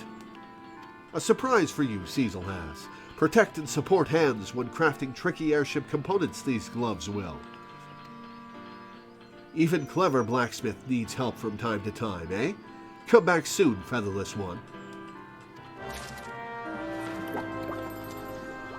A cattle wrist gloves. Nope, my gear's better than it. Unfortunately, for the quests, you have to have it equipped. Okay. Yeah. This is the only time they do this for crafting tribal quests, so... Yeah. A cattle wrist gloves. Must be equipped to craft certain Ixali recipes. And by certain they mean all. Every time you're doing dailies here, you'll need to put those on. Lovely. Yeah. All right, little annoying, but it is what it is. Back to Falgord, I guess. Sorry, go on. I've lost count of the amount of times that I tried to craft something and it was like, you can't do that. I was like, wait, why? Oh, right.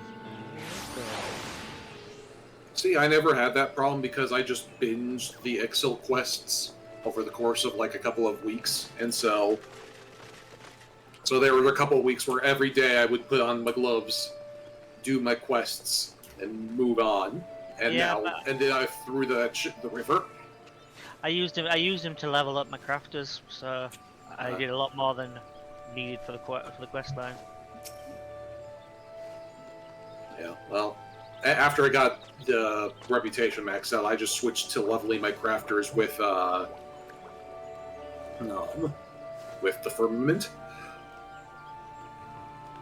Yeah, that's how I got it to 39. Yeah. Yeah, firmament didn't exist at the time. Didn't exist for a long time afterwards. Yeah.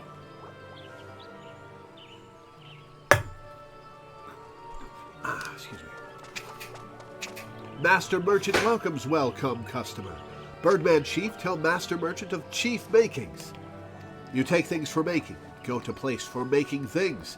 You find making place at side of inn, not inside.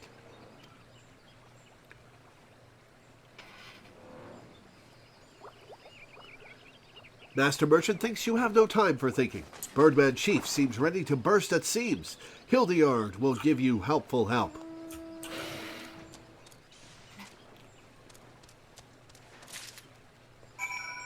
So the whole conversation about the Akadal 9 just reminded me of OSP's video from a couple months ago about trying to figure out what the deal is with the 9 realms of Norse mythology.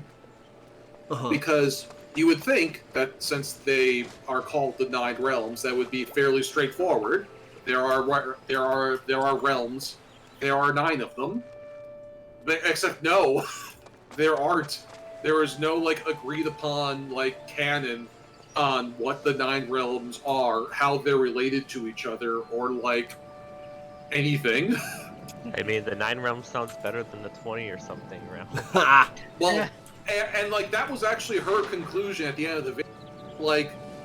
9 is just a decently round number, so that it might just be that within the culture of the time, 9 was just a round number that you would go to when you would say a bunch.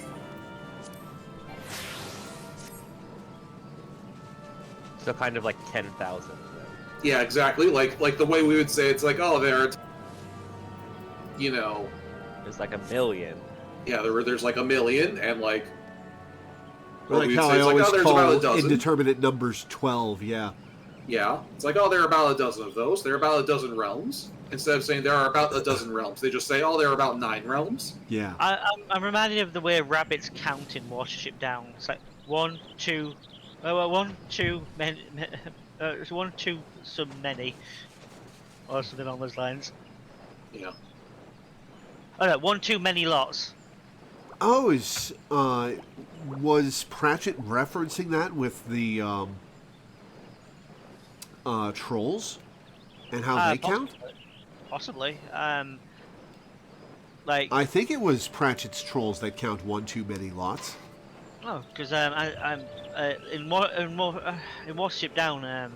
It's that rabbits can't count to very high numbers, but it's really interesting. Like some of the stuff that was actually created for Watership Down's rabbit culture, because they do have a proper culture with their own words for stuff that they wouldn't be able to understand. Like if you've seen the movie, at one point they refer to cars as roodidoos. There's a lot more of stuff like that in the book. Cool. I'll have to watch that sometime. Hello there, adventurer. Come now, I can hardly hear you. I said hello there. What's this? You wish to make use of our workshop? Well then, seeing as you're a first-timer, allow me to give you a brief explanation of what we seek to accomplish here. As I'm sure you are aware, Eorzea is populated with a plethora of artisans who create a range of wonderful wares. This workspace was created with just such a diversity of craftswomen in mind. No matter your profession, our facility is designed to allow simply anyone to bring in their materials and produce goods that demand an exquisite degree of precision and polish. Did I say polish? Polish. I can't talk today. Alright, later, Tomo. Thanks for hanging out. Ciao for now. Our small operation here at the Bombing Cork is only temporary until we secure a more permanent residence, but I assure you that everything is fully functional. Now, what exciting project has brought you to me this fine day?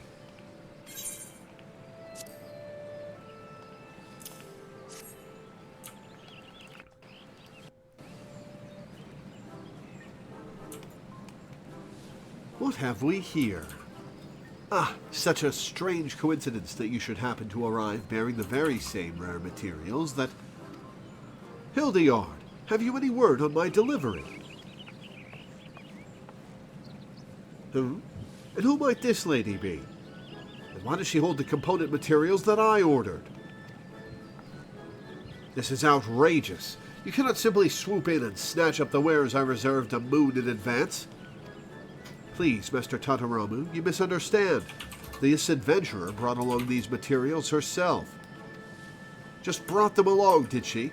Poppycock. What would a gill-grabbing mercenary need with airship hull component materials? Only a master engineer with the highest level of skill would be capable of utilizing the potential of such specialized items, and I hardly doubt that anyone besides myself would have a use for them. I shall be gracious, however, and allow that you are some manner of artisan. Pray tell, exactly what do you intend to craft with those materials? I am, of course, ignoring the fact that your efforts will invariably result in a botched job and wasted resources. Fuck off! Master Totoromu, this is hardly gentlemanly conduct. Shall I offer to view the finished product, then? Go ahead, madam. Craft your wares, and I shall appraise the quality of your work, free of charge. Master Totoromu, I shall become cross with you if you continue in that tone. Here are your materials, miss. I am sure whatever you create will be absolutely splendid. Should you choose to assist the Akato Line in their engineering efforts, you will be called upon to make use of special crafting facilities. The first step in using one of these crafting facilities is to present the raw materials to the workshop supervisor. After preparing the workspace, the supervisor will then return to you the exact amount of materials required for your specific task. You will then next be allotted a certain amount of time in which to complete the synthesis. Should your synthesis efforts prove unsuccessful, speak with the workshop supervisor once more to retrieve excess materials and renew your access to the crafting facility. To begin the crafting process, open the crafting logs, special recipes, tribal quests, exile quests. Okay. You now have access to the crafting facility.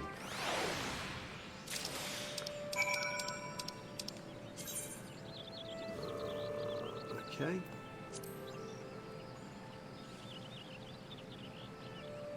Cool. Okay. So apparently this chair I'm sitting in is not a real chair. because I tried to sit in it and it just defaults to like the ground sit pose. I think that's Yeah, because but it's you're a school cat. for You can Lalafell. perch anywhere. Yeah, I can perch anywhere, so it's fine for me. But it's just a little. It's just weird that this is clearly a chair and yet it does not function as a chair. Oh, I my think it's a poor stool Rama's on for the table. Lalafell. Oh, yeah. That makes sense. It is the right height for a Lalafell Given to how see low over it the is table. to the ground. Oh, yeah, it could be. Okay, so I guess I just crafting log here. Triangle quest, Excel quest. You can't fly under this.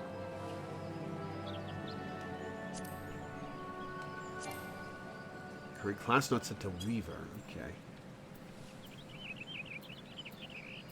Yeah, I have to continue as the class you picked the quest up as. Yeah, I am. Oh yeah. I'm a blacksmith. Why is it saying Weaver then? Oh, are you in the You're in the Weaver menu rather than the blacksmith menu. Okay. How do I... The tab's Oh, I see what I'm doing. Okay.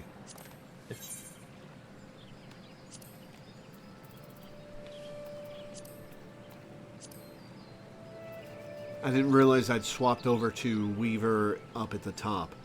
Whole interior component. Synthesize.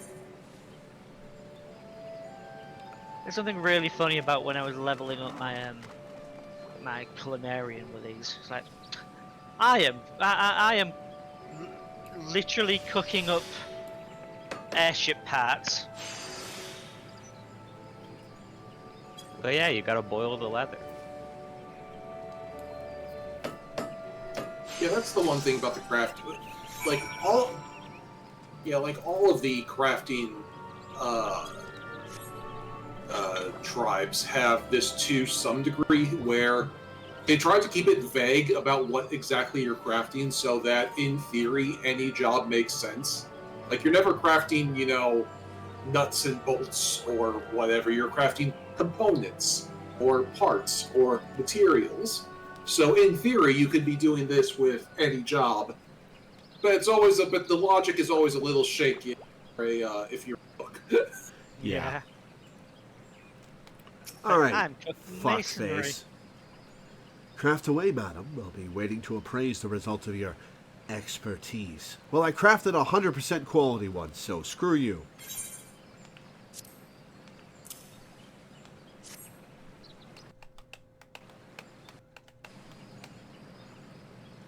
All done, are we? Now let's have a look at the travesty you've made out of... Gods be good. I can scarce believe it. The craftsmanship is exemplary. And you say this component is to be used in the construction of an airship? I cannot even imagine what type of hull you mean to build. Tell me, adventurer, who commissioned this work from you? I must know. No, I'm not telling you anything. I prefer not to say.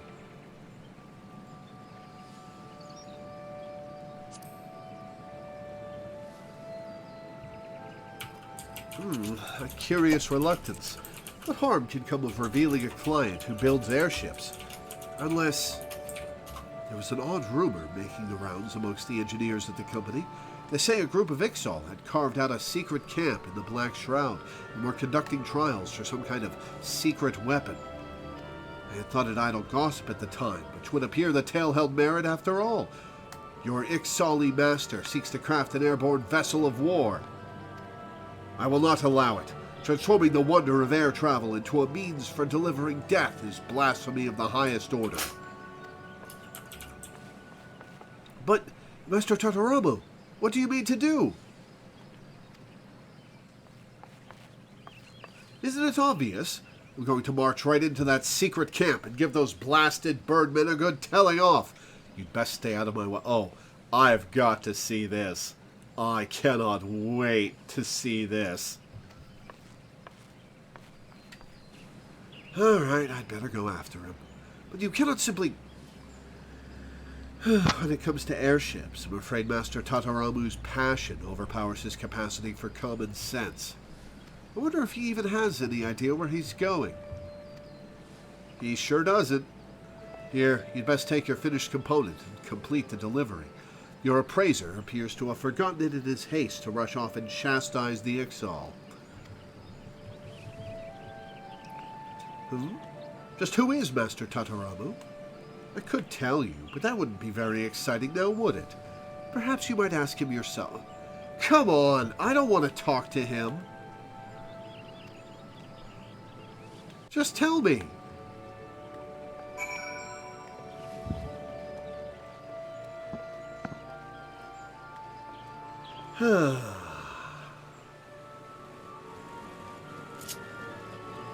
Where's my mount? I don't have mount set to my hotbar. Hang on. Actions and traits.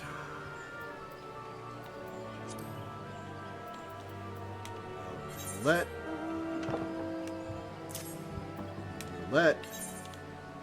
Okay. Forgot. Do you have like a shared hotbar set up?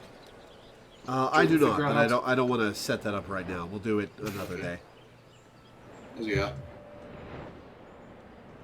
Because I don't know how to do it on a controller, but I'm sure there is a way to set up a shared hotbar, so you can just put like mounts and teleport there, so you don't have to like set it up every time you get a new job.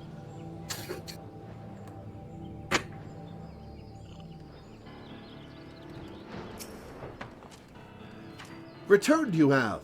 Able to craft component you were.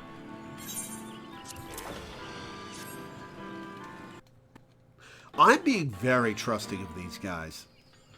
Made this, you did? Yes. Serve us well, this will. Begin construction on hull we can. I finally found you. I never realized just how big this forest was. Who is small, angry, featherless one? Never mind who I am. 'Tis you who are on trial here. Are you not the Ixali master who seeks to build a death-dealing airship and bring war and destruction to Gridania? Have you no respect for the virtuous field of engineering your uncouth plan will irretrievably sully? Weapons on an airship? Simply monstrous. Tataramu, you really gotta keep up. That's been happening for a long time. Mind your tongue you shall. Making airship with weapons Cecil is not. Been telling tall tales someone has. Do not try to deny it. I have seen how the Ixal stole our technology to build those horrendous war balloons. Your kind know naught but killing and mayhem. So, do you want to slap this guy, or can I, Cecil? No, you got dibs. Blather too much, angry one does. See's not enough. Look at design under own feet, you should.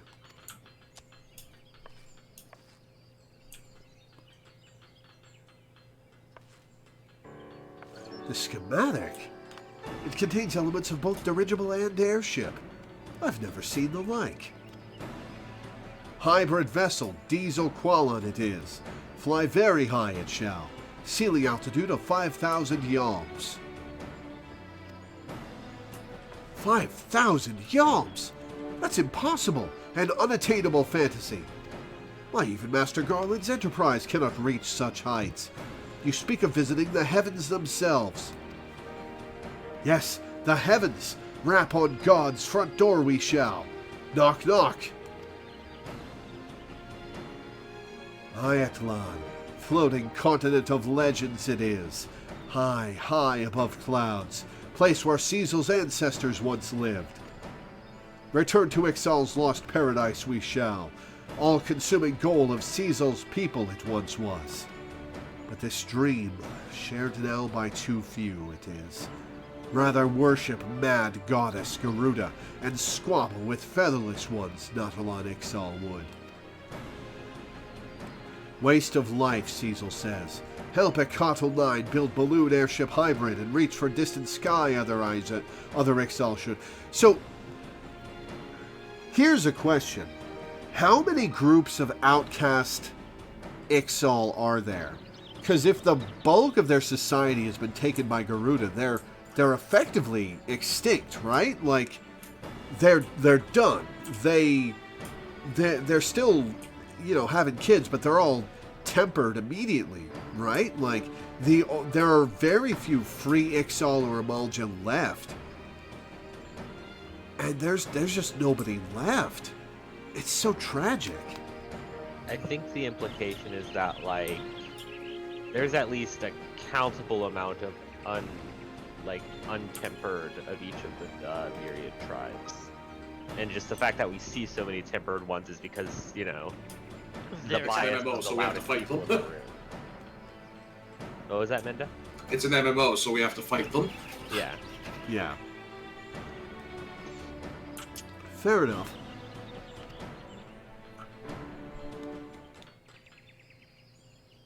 What is that rat tail? What is that rat tail? That is the most pathetic pony. It's not even a rat tail. It's somewhere between a rat tail and a ponytail. It's so pathetic. What an incredible idea. You have such vision, such zeal. Cecil, I have misjudged you. You must let me work with you. I will see this dream of yours become reality. No. Triggered the artist in him. Wish to join Cecil's crew, do you? Possess some skill at crafting, do you? Yes? Yes, I have studied airship design most extensively, and though my practical experience is admittedly limited, I vow that there are none who match my passion for the craft.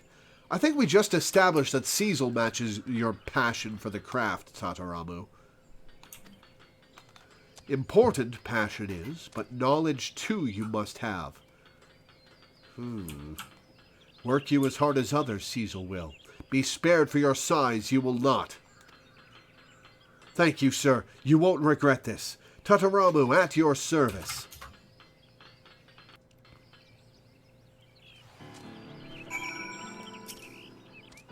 And what of lore? Impressed with work, Cecil is. Enjoy crafting with Cecil's gloves, did you? Like second skin, yes? They're made of skin. Ixal skin. Protect hands, but allow artisan to make delicate and difficult movements they do. Agree to help a Cottle 9 build Diesel Qualo and let Lore keep gloves, Cecil will. What say you, featherless one? Sprout wings and fly with us, yes? Sprout wings... Afraid of heights I am. Sprout wings I will. Feathers of the spirit we share. Hard to imagine. Some of the no answers are very funny whenever they give you the option to say no. Yeah. I think we've had like 3 funny no's today already. I think they really wanted to make the tribal quests like fun and funny because they're grindy. Yeah. True. Yeah. We're not doing these every day for the super engaging content. Hard to imagine to look at us now it is, but an age where Ixal flew on power of their own wings there once was. Sad then that wrath of elementals we incurred. Banished from forests and stripped of gift of flight we were. Yeah, they suck, I agree. With younglings hatched outside of forests, something wrong there was. Stunted their feathers were. But lose desire to soar, Ixal never did. In place of lost wings, great balloons Cecil's forefathers made. Such ingenuity. Seek to continue their legacy, a Cottle 9 does. But forgotten joy of crafting own wings Natalan Ixal have. Grovel instead to goddess they do. Grovel and beg. Fools! Grant them new wings Garuda never will. Seek only to increase her might the goddess does. Always more sacrifices. Always more crystals. Nothing more than slaves Natalan Ixal are. But not a Cottle 9, no.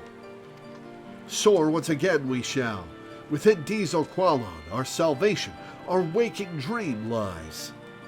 Work hard and see history written, Lore shall. 70k EXP, goddamn. Yeah. That should get me to 40.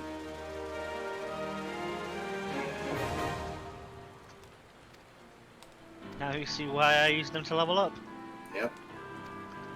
The dailies themselves are also like if you do the Exil dailies, you'll get a couple of levels a day probably. Damn.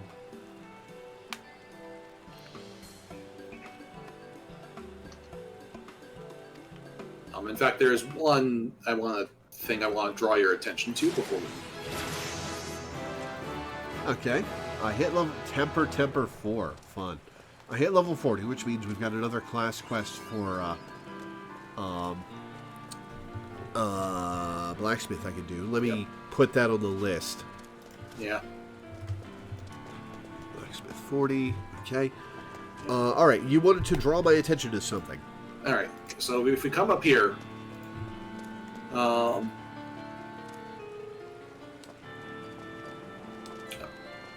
so this guy over here has the normal daily quests. Like his quests are all like, you know, find some stuff and then craft a thing and then bring it back to him. You know, standard, standard daily quest type, jobs. But over here we have a whole different thing.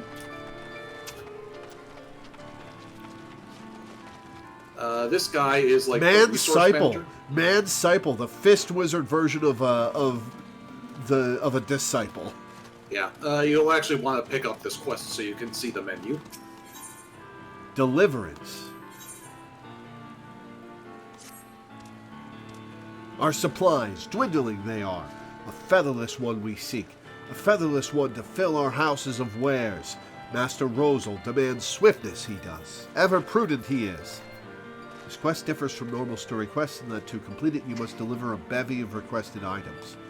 Delivering requested items will earn you points, which will bring you closer to meeting the specified quota.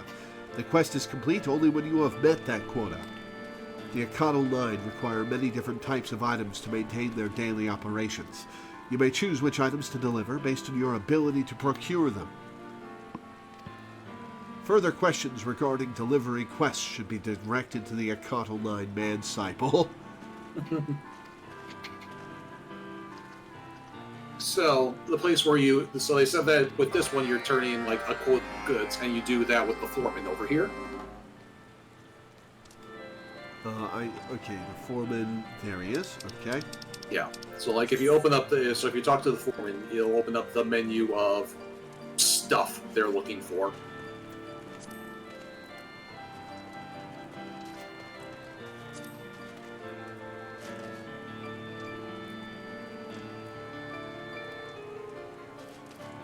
Okay, so these delivery quests, will they reset my progress if I don't deliver them all in the same day? Yeah. Like if I deliver 50% of the score and then the day rolls over, will I have to go? Will it set me back to zero? I think what I don't know. I've never done that because that would be insane. I think what happens is just like you turn in the quest and then you're not able to pick it up again the next day because this is a daily quest. Gotcha. So if it takes you 4 days to do it, then that's 3 days wasted. But the two noteworthy things here are that you technically don't actually have to craft this stuff. You can just go on the market board and buy it. Oh. But like the list changes every day depending on like what level you are in what job. And like if it's on the list, it's because you are able to craft it, regardless of whether or not you have the patience to craft it. Gotcha. And then once you fill up the quota, and you can see that each item has a value of like 10 to 100 points or whatever. And once you fill up the quota, you complete the quest, and turning in items gets you experience, and turning in the quest gets you a lot of experience. So if you are ever on a day where you are doing Ixal dailies, you pretty much always want to do this one. Because it gives you like 3 times as much experience as any other quest. Have we also already told Lore about Grand Company turn-ins? I believe so. I don't know if Lore remembers so. that. It works on a similar sort of operational wavelength. Yeah, it's a similar sort of operational wavelength. Like before the firmament was added, and the firmament is just the best way to level gatherer or crafters now. But before that, the best way to level up crafters was to do your Ixal turn-ins, then do your Grand Company turn-ins, and then that would be it for your day. Makes sense. But now it's still here, and now it's still here. It also gives you like reputation. So if you want to like grind out the Ixal storyline as fast as possible, you also want to do this quest because it gets you 90. It gets you 90 reputation points as opposed to like 20 from the other dailies. Nice. So this one is what. So this is like if you're doing dailies, this one is a top priority. Gotcha. I'll remember that. All right. Anyway, did you notice, by the way, that the airship is visibly more complete now? Oh yeah, the airship will change as we make progress in the quest. It's a fun little thing. That'll be pretty cool. This is what it looks like now, and if we keep working on it, it'll improve. Nice. I look forward to seeing it improve. And right. Okay, question about the quests I'll do on stream. Do I have to get? Does it stop me when I get to a higher? Okay, so I assume the quests unlock when you reach higher levels of reputation. Yes. So I have to stop when I hit that level of reputation and do the quest, and then I can proceed with higher levels of reputation? Yeah. Yes. What will happen is, once you max out the current bar, because it's like there are like different tiers of reputation. Like you start off at like, friend, then honored, then super honored, and then oath sworn, whatever. Every time you fill up a bar, it'll like stop you from doing dailies, and it'll say it's like, if you complete this quest, you won't get the reputation because you're maxed out, and a new blue quest will appear, and that would be your cue to stop. Yeah, gotcha. On stream. It does not roll over. Yeah, it'll make it very clear. Yeah, it makes it very clear that you will that there is no longer a point in grinding reputation when you are maxed out. Also, I love that the achievement you just got was bend the word. Yes. Oh, I missed that. That's fun. Right. Shall we go unlock the limited ones now then? Before we do that, I'm going to take another break because it is very hot and I need to... It is very hot. Yeah. It is 80 degrees here. Yep. Which I realize isn't very hot for a lot of you people, but I live in the north, where it goes down below zero on the regular in winter. For me, it's also 80 degrees, and because it's 80 degrees outside, it's probably closer to like 95 in my apartment. Yeah, like I'm in a second floor room with a bunch of electronics running all day. Yeah. From my perspective, you should all be dead. Yeah, you are This is correct. Definitely not a oh, it's hotter where I live flex, but would you like to hear how hot it is in Austin, Texas? Yes. Yeah. Horrify us, please. It is 94 degrees Fahrenheit. Damn. Yeah. But it is 69 degrees Fahrenheit inside of my apartment. Nice. Yeah, I think my housemate is planning to get air conditioning installed at some point. Mm-hmm. So that'll be nice. Mm-hmm. That'll be very nice. I have some UK friends who are just recently getting air conditioning, and they're like, "Why didn't we have this for the longest time?" Oh my god, yeah, I went through that last year. Oh, it's so good. All right, well, I need to take a break. I will be back in a few minutes, guys. Right, sir.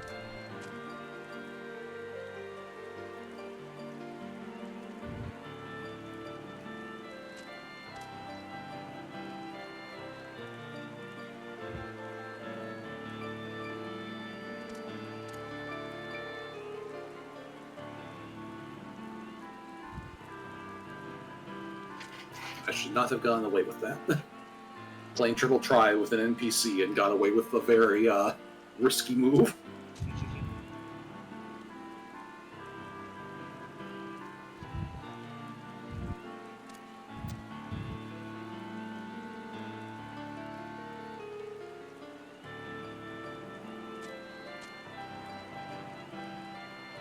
There's a few triple triad rules that I really like, and a few that I absolutely hate. Mm-hmm. The worst one is order. No, the worst one is chaos because Yeah, by proxy, because it's just order 2, but worse. Mm-hmm. yeah, I mean, like it's clear that the game is literally choosing the worst possible cards you can pick. Like it's not random; it is intentional. Ooh, gold call. Doesn't order literally start with your weakest card, weakest to strongest? It's just the order that you put them in your deck, so it could be it might be weakest, strongest, might not be. Well, yeah. It's like they are order weakest to strongest. Oh, I didn't know it was the order you put them in your deck. That makes order a little less bad. Yeah, it's not necessarily weakest, strongest. My strongest card is actually the 4th in my deck. Hmm. You can place them in the order that you want to. Okay. My favorite rule is which one is it? The reversal one. Is that called? Is that chaos? The one where it's low numbers win? No, that's just reverse. Reverse. Yeah, reverse is my favorite because I have a deck specifically for it. Like I have a deck of all 1-star cards specifically to cheese those. Same. Because the NPCs never seem to like cotton on to the fact that you can just cheese that rule, and so like they all have like these super strong cards that are absolutely worthless.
I'm tired today. Understandable.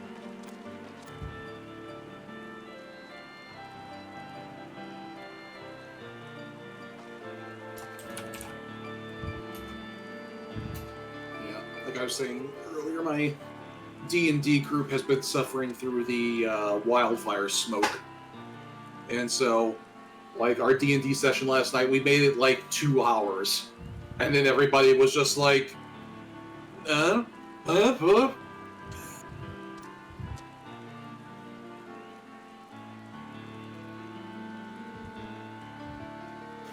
So, we decided to close it out there.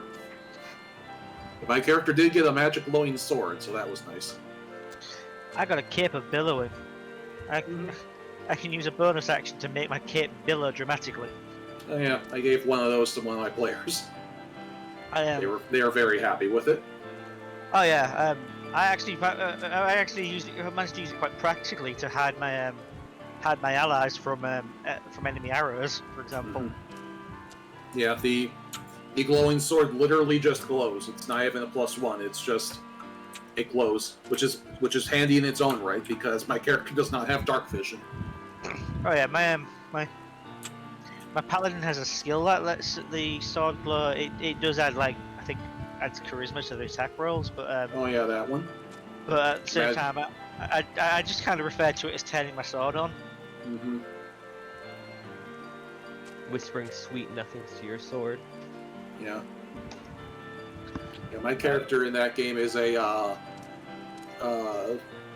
7th level bard, 2nd level paladin, which is a fun combo.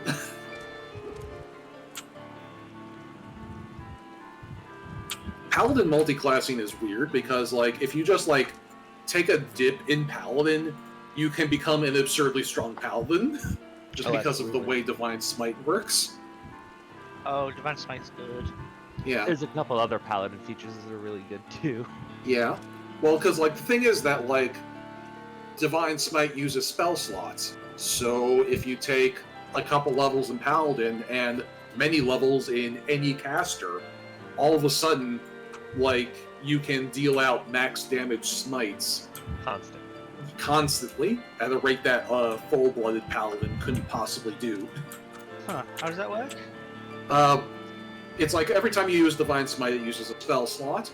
So if you are just a paladin, you only have like a very limited number of spell slots because they're a half caster. Like they only get up to like 5th level spells, and they gain spell slots very slowly as they level.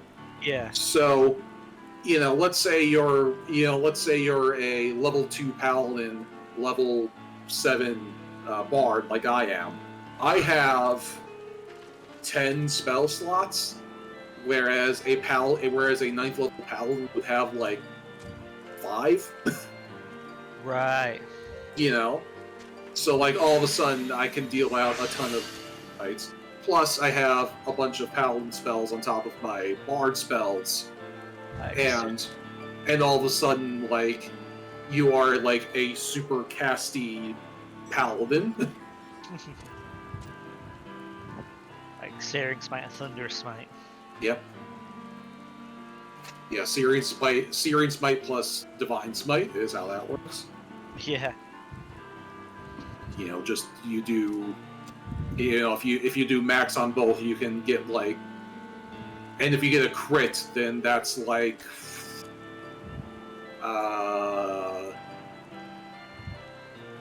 something like 10d8 plus 8d6 damage if you crit with that.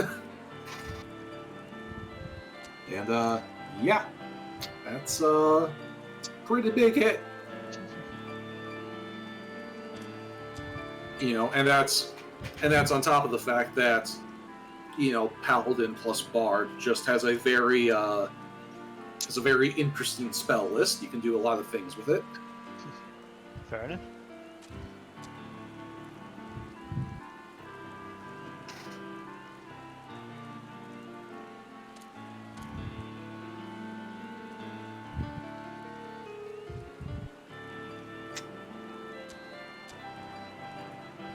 The other game we played, I think I told Danny and Laura about this off stream, was we had a big boss fight where part of it is a combination of one of my players playing just a very defiant character, and part of it, I think, was the player's genuine hubris. But they wanted to fight Tiamat. And so I said, okay, you want to fight Tiamat? You gotta fight Tiamat. They survived, but only because I gave them Tiamat for one round. And then Tiamat went away, because otherwise they would not have lived. Was Tiamat just like, got bored and left? Well, what it was I intentionally set it up as like a timed fight. Like the fight was just, survive for 6 rounds. and Tiamat only showed up in the final round. 36 seconds. Yes, Tiamat needed 6 seconds to send a message. So Tiamat came out, did her fire breath once, and then this was actually beautiful because it was a great example of the dice gods telling the story. So Tiamat pops out in the final round, does her breath attack, which does any type of elemental damage, her choice. So my party, because of the gear they've gotten, have a vast assortment of damage resistances at this point. They have a couple of different magic items. One has frost resistance, one has fire resistance, one has lightning resistance. None of that's helpful when you're fighting Tiamat, though. Because Tiamat just hits all of them and all of their weak points. So Tiamat comes out, does 101 damage with her breath attack. To each of them? To each of them, yes. Ha! Which they do survive. They do not. That does not down it. They're a high-level group, so they were keeping up with the HP. So does 101 damage, and then the wizard, who is the one who wanted to fight Tiamat in the first place, is next in initiative. So they use their 7th level spell slot, plus a magic item that gives them meta magic, to cast Catapult twice at 7th level. So they are attempting to hit. Catapult is their signature spell. It's their favorite thing. To each their own. There are weirder things to have as your favorite spell. Yeah, there are weirder things, and Catapult does have a certain style to it. You got to admit.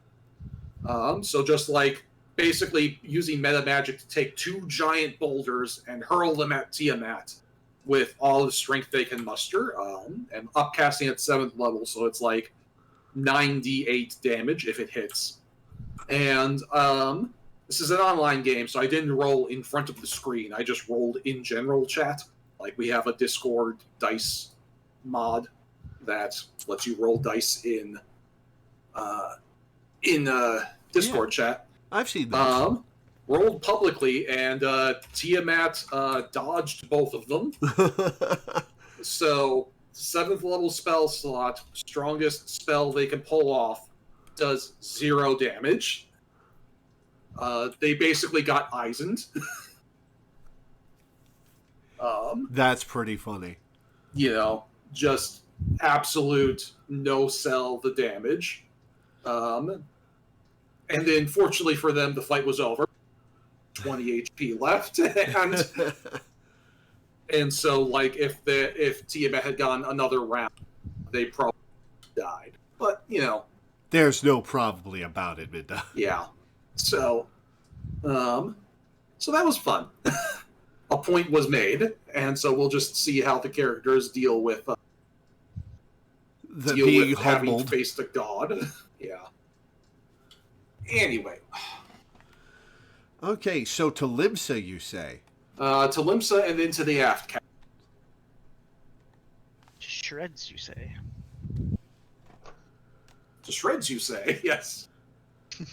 Yes, they were in shreds. I also got to do something really neat to one of the characters where, in addition to Tiamat, they were also fighting a whole bunch of devils. Tiamat, it's the basic thrust of the fight was Tiamat sent an army of devils after them and then showed up herself for the final round. And I was looking at the stat blocks. Shit, my stream froze. Hang on. I need to restart the stream. Hang on, guys. Whoops. Well, while we wait for that, I was reminded. Hopefully, I have it too. All right, chat. I have an important question for you. Can you hear my box fan? Can you feel the sunshine? Is chat here? Is the second. Does it brighten up your Oh, day? right. Ads might be running. Okay, I guess we'll wait for whatever ads are running to stop, and then I will ask about my box fan.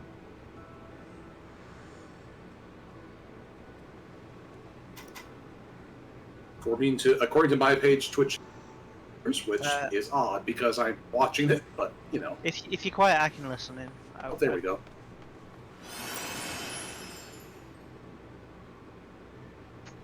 And that's when I start gently blowing into my mic to distort the results. I have to listen very closely to hear it. Okay, good enough. Yeah. I get to run my fan while I play. Excellent. Yeah, it's white noise, nothing distracting. Cool. Awesome. Excellent. Thank God. Oh, it's so fucking hot here. To be fully honest, I sometimes feel like the standards for audio quality that have been imposed upon streamers and video makers is maybe sometimes a little bit too high. Yep. Like, oh, don't have any white noise in the background while you're like streaming or recording a podcast. It's like I don't care if I hear a fan. I'd be happy to know that the person is like not also swelteringly hot. Yeah, Laura, if you come over here, we were discussing. You were discussing what? You cut out. We were discussing Vera Tales earlier. Uh-huh. There's a person over here. I don't know where you are. I see Milena. I'm where are the where rest you're of you? supposed to be, so get over here. Well, I don't know where I'm supposed to be. You never told Castle. me. I'm at the Aft Castle Aetherite. Where is the Aft This Castle? way. Oh, there you are. I'm okay. at the soup! See, What do you mean you're at soup? And they're gone. Why are you looking Damn for it. quests at the soup store? Why are it's you like, looking whenever for I the say embers at Aft the Castle, system? I mean this area. This is where all of the stuff at Aft Castle is. Gotcha. Anyway, they're gone now, so never mind. Damn it.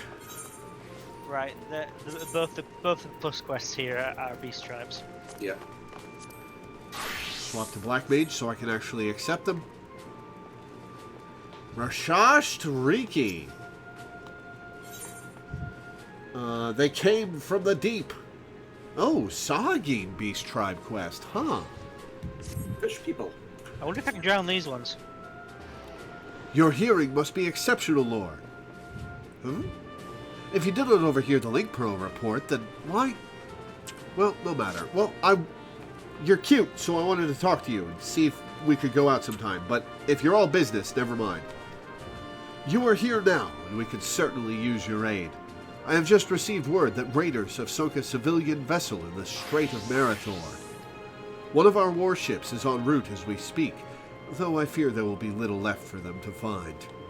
I am uncomfortably familiar with tales of pirates looting and even commandeering their targets, but to sink the ship entire, an excessively brutal act even for a buccaneer. No, I'd wager cold hard coin that those thrice-damned fishbacks are behind this, them and their serpent reaver lackeys. The Sahagin have much to answer for. Vengeance will be forthcoming, but let us first focus on rescuing what poor souls we may. While the warship scours the waters, I would have you head to eastern Lenosia and look for any survivors washed up on the sands of Bloodshore. One of my soldiers, Private Wilfalk, has been deployed to coordinate the search. Speak with him when you arrive, and he will direct your efforts to where they are most needed. May Limlin guide your steps. Oh, hey, Melena's got us covered for the. Milena, hold still. Oh yeah, it's just a pointy spike on their butts. Fair enough. Yeah. Limsa Laminsa is so funny because like they have the Gobbies and the Key Current kind of integrated into their society to a degree, so it's clear that they're cool with, you know, the myriad tribes for the most part. But they're also the city-state with the specific slur for the Sahagin. So, Yeah. Yeah. like, So here's a question. A lot of Final Fantasy I was repurposed D&D 2nd Edition monsters. What are the Sahagin? They were based on the D&D monster, the Sahagin. Fair enough. They literally just removed the letter U. Yep. Fair enough. Do you hear about Ochu? Oh yeah, you guys mentioned that when I was playing 1. Yeah. I forget what they were actually called. OTU. OTU. Oh yeah, OTYUGH, right. It's like OTYOUGH, but yeah. Anyway. Track rate. This'll be the kobolds. Lore, I know not what brings you to Maelstrom Command this day, but I can hardly fault your timing. Aye, we've got a situation on our hands, we do. Not days ago, a convoy of ours was ambushed en route to Limsa, and a goodly shipment of saltpeter plundered from our very hands. The scurvy dogs responsible for the act struck swiftly and under darkness, so we've yet to figure out who they are, much less bring them to justice. Saltpeter, as you may know, is a key ingredient in fashioning fire sand. Whatever our foe might be plotting, like as not, it involves an arty share of fiery death and destruction.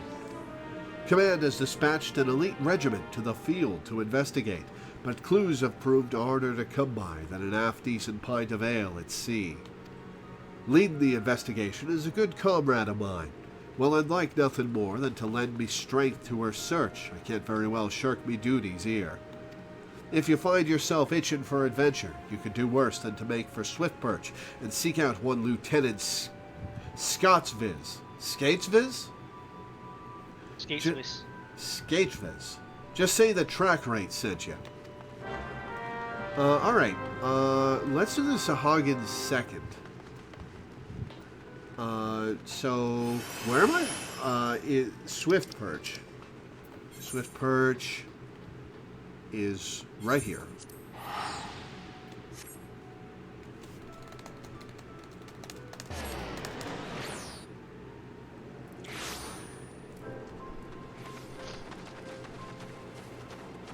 There's Sketsviz. Limlin, take the lot of you. You'd have me believe there's not a single piece of evidence in this entire god-forsaken hamlet. And who might you be? An adventurer come on behalf of old Track Rate? Who said I was looking for help anyway? Well, in that case, goodbye. Track Rate did? Ha!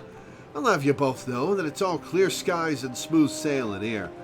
I was just about to file my report to... It didn't sound like it was clear skies and smooth sailing, Sketsviz. I ain't fooling no one. A good tons of saltpeter's been snatched from our hands, like as not by someone who'd use it to sink our fair Limsa to the bottom of the sea. All right, I'll share with you what me men have gleaned, though I warn you, it ain't much. Given the scope of the act, we believe it was a coordinated effort by a well-trained group. What's more, given the sheer speed with which the scurvy thieves vanished from our sight, I reckon that they have knowledge of passages unknown to us. I had me hopes up that my men would have found something, but they had no such luck. What say ye? Care to take a look around and see if you can find the evidence me half-blind and thrice-daft subordinates couldn't? I will be right back. Search Swift Perch and the vicinity for clues. Oh yeah, I forgot to tell the funniest of the story of my players fighting Tiamat. After Tiamat did 100 damage with her breath weapon, I said, it's like, okay, wizard, you need to make a 50 concentration check to spell up. I take it he failed. Yeah, they were. They gave me their response was a look, was an angry look.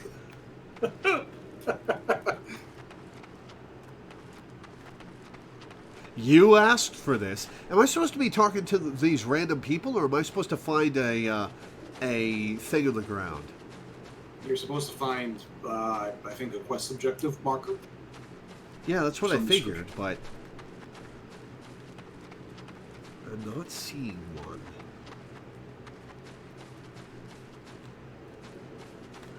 Zelda Brain just activated when I saw this well.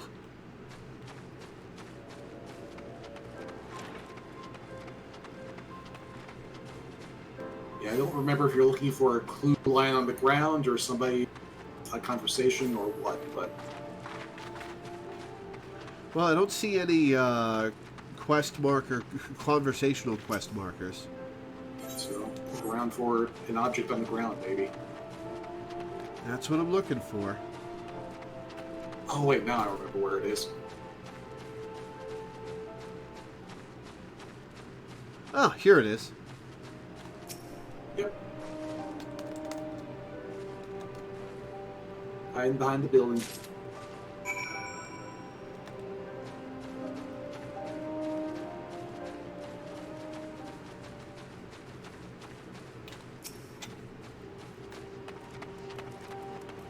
Lore, was it?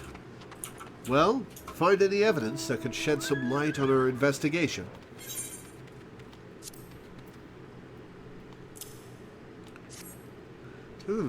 What have we here? A pickaxe, and a rather sorry-looking one at that. Do you reckon this was left behind by the perpetrators? In my time with the Maelstrom, I've confronted just about every pirate, brigand, and highwayman in these parts, but I've not known any of them to employ a tool like this. No, I'd wager more than a round at the wench that our band of grubby little thieves ain't no ordinary men. Aye, it's all becoming clear to me. And yourself, no doubt. Tell me, Lore, might you be thinking what I'm thinking? A rogue Rogadin? None other. Aye, only a Rogadin of abundant physical and mental talents, such as myself, could fashion and employ such an exquisite piece of... Do you have barnacles where your brains should be, adventurer? Because if you're so much as implying that I staged the robbery myself, you'll be taking a long walk off a short pier the second you set foot back in Libsa. The primitive make of this tool, and all too wealthy interest in explosives, all signs point to those rat-faced rapscallions being behind all this. It's so bloody obvious now that I can almost kick myself, and make good-for-nothing men at that, for not coming to this conclusion sooner. But this is hardly a time for whinging. No, we must strike quickly if we mean to reclaim what's ours. Camp Overlook is our front line of defense against those tunnel-burrowing thieves. If anyone has a notion of where they've taken the saltpeter and how they plan to use it, it'll be Commander Bloden. I'm off to deliver me report, but I've an hunch our job has only begun. What say you come along, Lore? You're the first capable woman I've worked with today.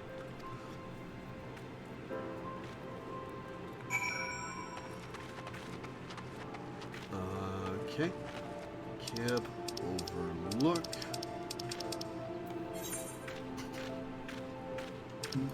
Bye, Teddy.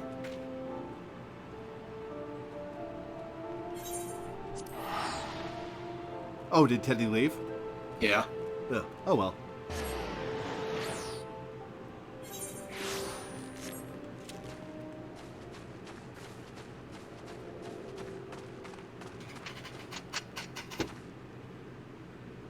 You okay there, dude?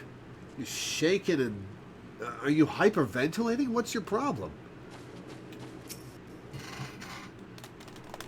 Oh, I should have talked to the kobold. Oh, well. Make it quick, adventurer. As you can see, I've got me hands full with our little friend here. This is an outrage, a farce, an atrocity, an outrage. This is an insult, and we kobolds will not stand for it. No, no, stand no more. You'll not have legs to stand on if you don't quit blabbering and spill the truth about whatever it is you scurvy rats are plotting. Plotting? There is no plotting. No, no, we plot nothing. Not, nil, nothing. Enough. Unlike you and your ilk, I've got a working pair of eyes and at least half me wits about me. You think I've not seen you lot blasting and scurrying around Ugamoro of late? Commander Bloden, sir.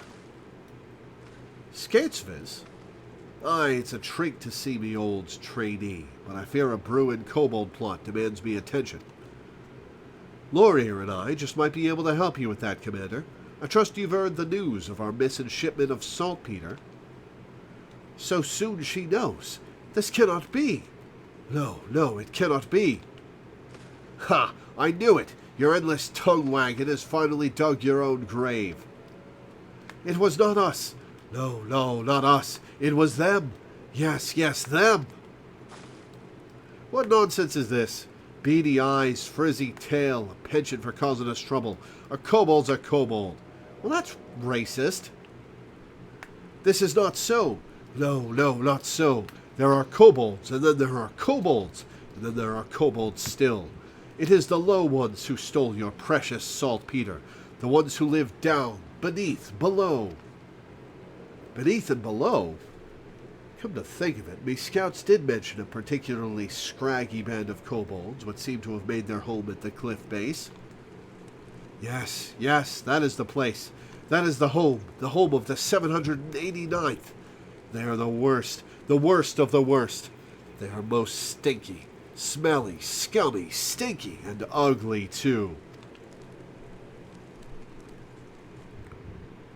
Commander, as the presiding officer in this investigation, I request permission to go below and investigate the so-called 789th. Furthermore, I would enlist this adventurer to join me. She's proven herself capable, and it would seem we go up against a worthy foe. Okay, I am capable. Yes. No question there. I'll be fine.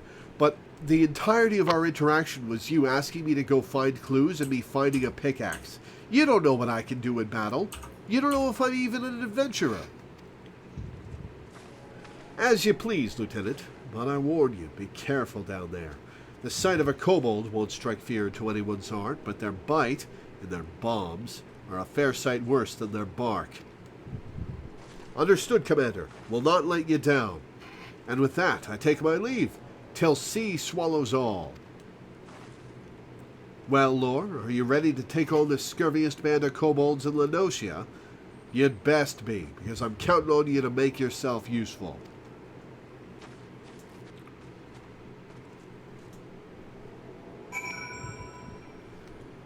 Okay, to the 789th.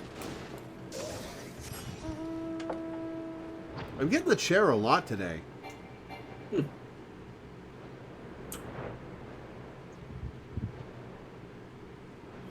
Funny how that happens sometimes.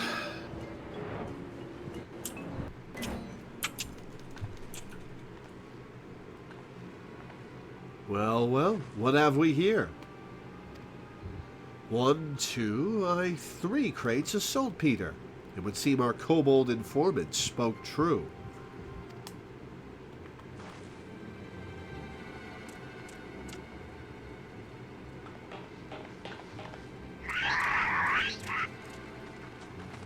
What the? Oh, please, you can't be surprised by this. It's fireball time. Surrounded. Stand ready, Lore.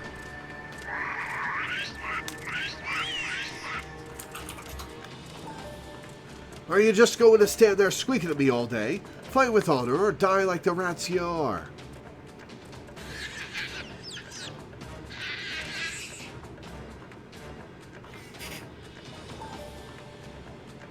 Yeah, they're not here for a fight.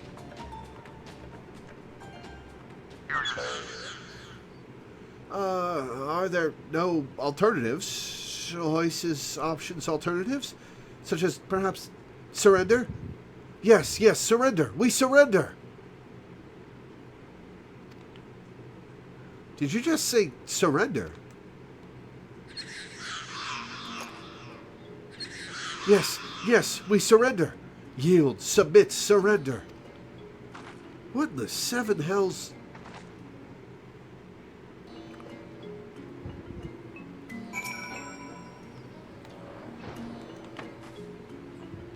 I haven't an inkling as to the whys and wherefores, but it seems the notorious 789th is keen to return their plunder without so much as a fight.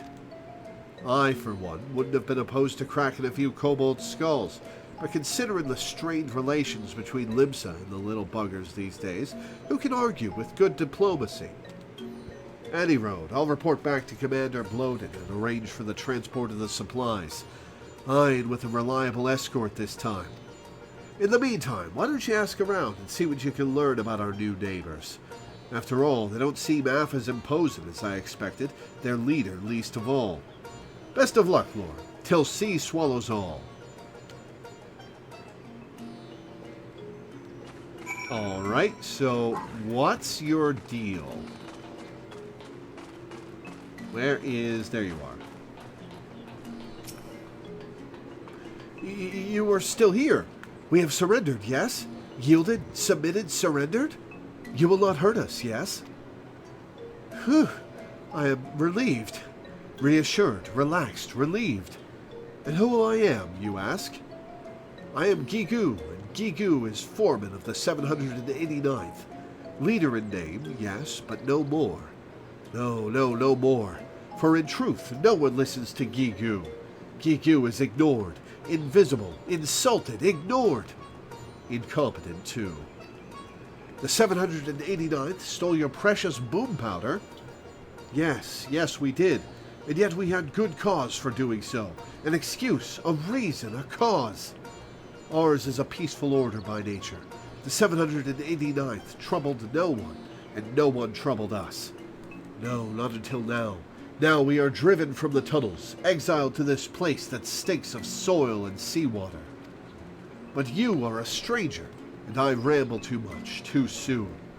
No, I will speak no more. Go now, and leave Gigu to his suffering, his pain, his shame, his suffering. No, I'm here to chat. I want to know what's up with you.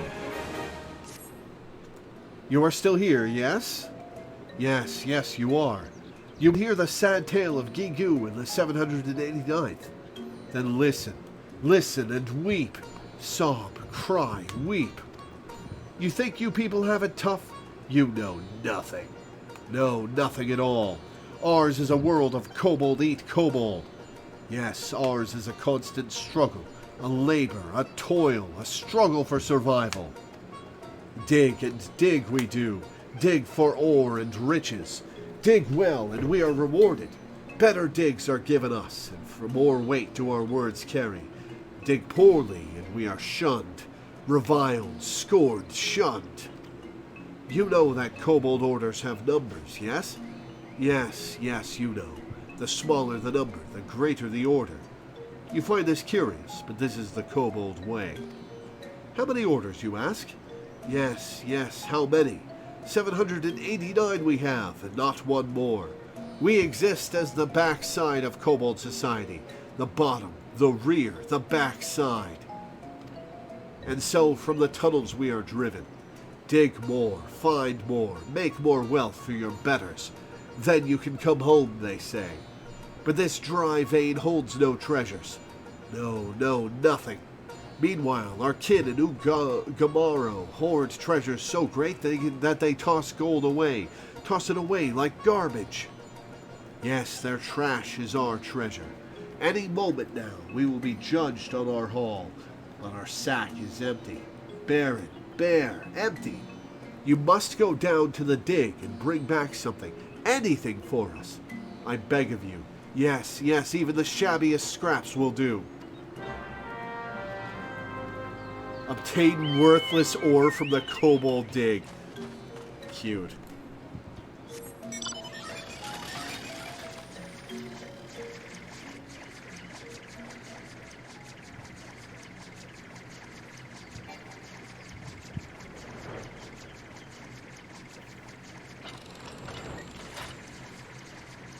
Oh, these are some regular-ass kobolds. Okay.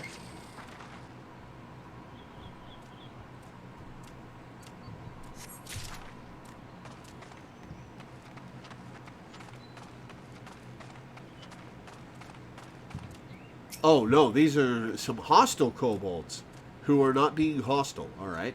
I guess I'm too high level. Yeah.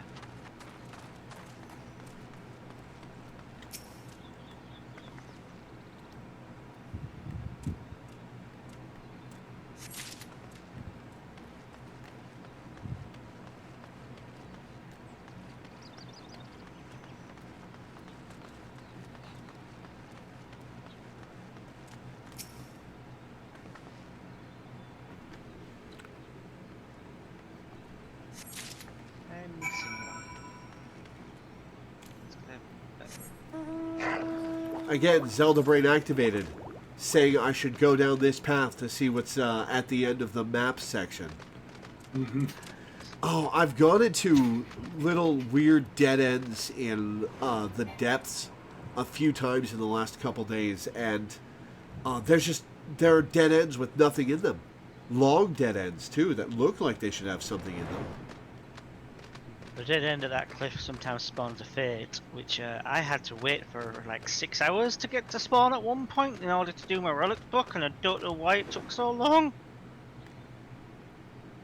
That was a nightmare. Yuck.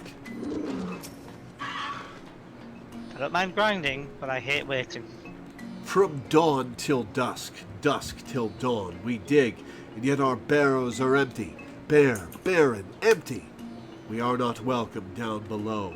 But you will find something for us, yes? Yes, yes, you must. Or so impure as to have no significant value. I do not have an eye for mining, my friend. I'm a level 1 miner. Actually, no, I'm a level 30 miner. What am I saying? Could it be? Yes, yes, it could. Why, these dirty lumps, chunks, scraps, lumps, exceed our haul from the past 3 moons. You have my thanks, adventurer, and my gratitude. That's really sad. It's yeah. Wow. Oh, but you must not leave so soon. No, no longer you must stay. Persist, sojourn, stay, until Zogar has come and gone. Who is Zogar, you ask?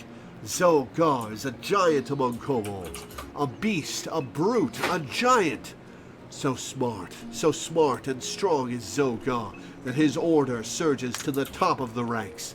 Zogar would lead us all into a new era of prosperity, or so Zogar claims.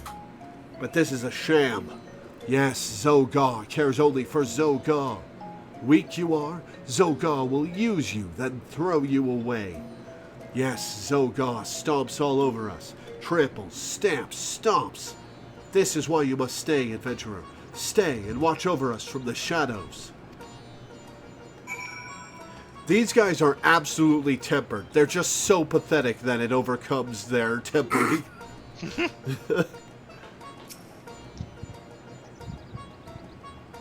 There are many ways to resist being tempered.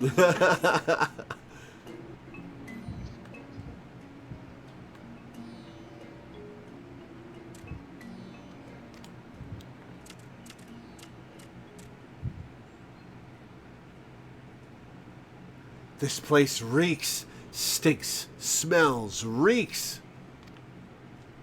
You said you were taking us to a steam bath. You're a big fat liar, a cheat, a fraud, a liar. Stop your bloody squealing. Work before pleasure. That is a hell of a helmet. Or do you want to join the riffraff in their rotten trash heap? No, no, I thought not.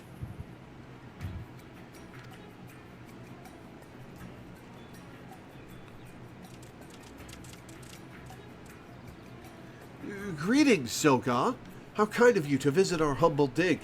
I must say, you're looking especially impressive today. Imposing, overpowering, overwhelming, overbearing, Yeah, and you're looking as scruffy as ever, whatever your name was. But enough talk. My time's worth more than your sorry hide. Now let's see what you've got for me. Is this your monthly haul, or what popped out of your arsehole this morning? Once a sluggard, always a sluggard. Stragglers, sloths, sluggards, the lot of you. The 789th are no sluggards, Zogar. No, not a one. Every day do we toil in the mines. Slave, sweat, toil from dawn until dusk. Yes, we set down our pickaxes only to eat and sleep.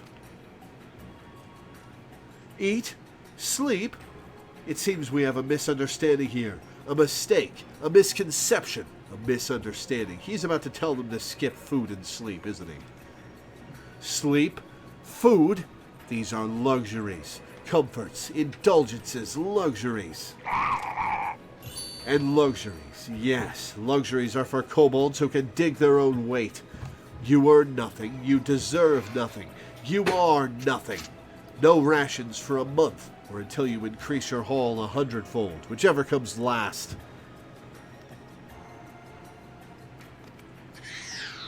But, Zoga, we are already weak, and hungry.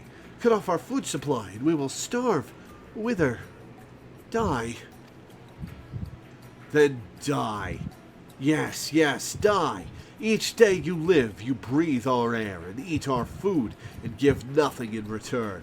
You're a parasite, Gigu. A leech, a sponge, a parasite. Your very existence keeps us from achieving our potential. Hey, this guy's an asshole. I mean, it's a little deserved, but this guy's an asshole. Yeah. But I can think of one way you might be of use.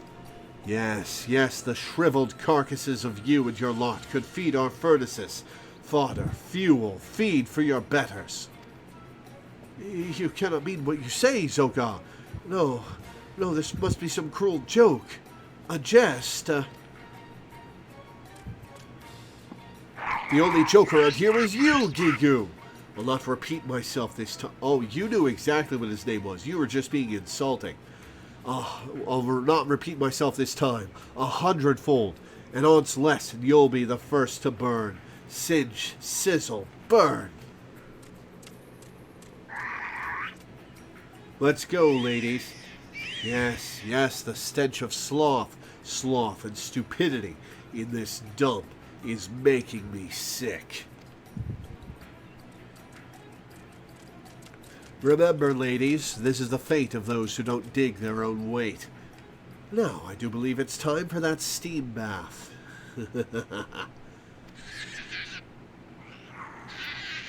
Alright, you want me to find ore for you guys? I will.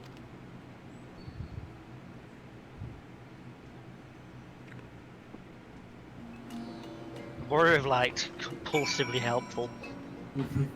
That's me. Where'd Gigu go? Oh, he was right behind me. I always look at his goggles as if they were his eyes, even though his beady little glowing eyes are underneath. Oh, woe is me. Misery, misfortune, woe. What in the seven hells just happened? I come back from Camp Overlook only to see some overstuffed kobold strutting around like he owns the place. You are not so wrong. No, your words are true. Zoga leads the 13th, yes, and has many friends and followers in Ugamaro. His power grows with each day. With each day, one less kobold challenges the word of Zoga. Soon none will be left to oppose him. No, not a one. These guys are so pathetic that Sketsvin is going to forgive them and tell me to help. Frey, head in her hands, mumbling, "Please, just once, let these clowns die and do something more worth your while." They're not even hot! So what are you saying? That you're just going to let that self-styled tyrant walk all over you? Yes? We have no choice, no recourse, no refuge. What kind of an answer is that? Ain't you got a shred of dignity in your whole body? Gigu No. just answers, no. No, I do not. Look, I don't know your kobold hierarchies from an hole in the ground. What I do know is that if anyone talked to me like that, I'd go to the 7th L and back to cut him down to size. But you are strong, bold, brave, strong, and I am... Limlin, have mercy! I can't stand to look at the sorry lot of you. Are you kobolds or dormice? Weren't you coming to arrest them, Sketsviz? Look, you might not have the spine to stand up for yourselves, but Loreweaver and I sure as hells do. Weren't you here to arrest them, Sketsviz? Honestly, this just turned into a D&D game. You know, Sketsis is like the player character right now. Like, she got sent to investigate the mysterious, like, thefts that were happening around the camp, and she found this, and she was just like, oh well. Sure, I've got to adopt them. I can't just leave them alone.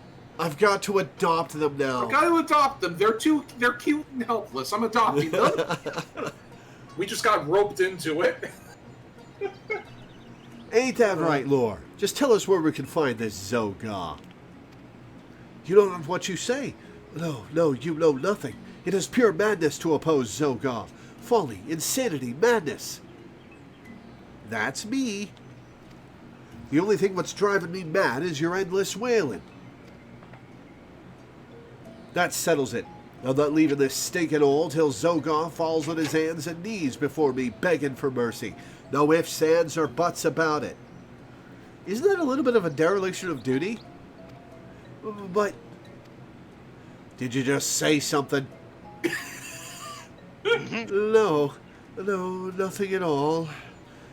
You're gonna grow a spine no matter how much I have to browbeat you.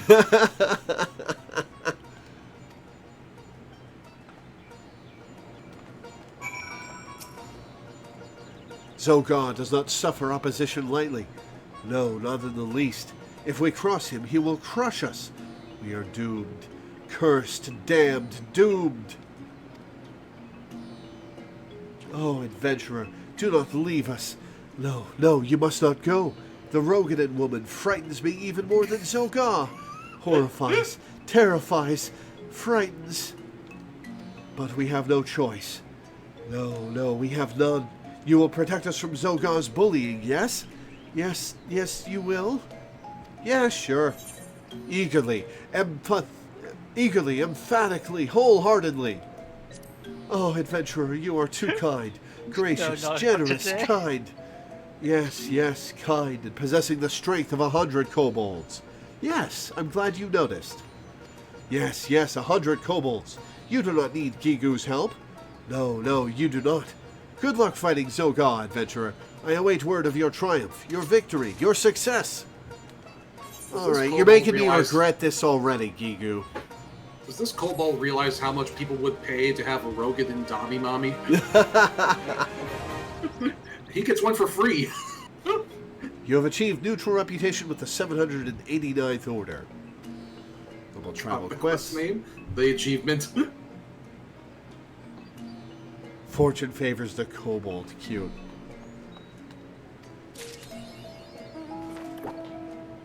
Fortune favors the kobold. Cute. Alright, well that's the kobolds. On to the Sahagins.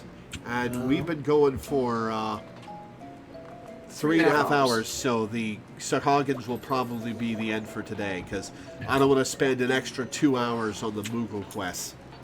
Fair enough. We'll do the Moogle quests next week. Yeah. We can do all the Heavensward. Yeah. There are 2 more too. Oh yeah, the NAF or the VAC. Yeah, the NAF and the fat birds. Vanu. Vanu. Oh yeah. And then after that, once you've got those unlocked, would you be interested in doing Hildebrand quests? That's on the short list. Do you think we should do Hildebrand or class quests first? Because I've kind of got the class quests lined up and ready. We do have a lot of class quests. Yeah. I think like a month of class quests is what we've got lined up. Kinda, yeah. And then we'll do Hildebrand. Yeah. And then we'll do raids and shit. It's gonna be another, 6 months before we get to Stormblood. They came from the deep is the Sahagin quest, right? Yeah, well, Correct. so Costa del Sol, I think. Yep.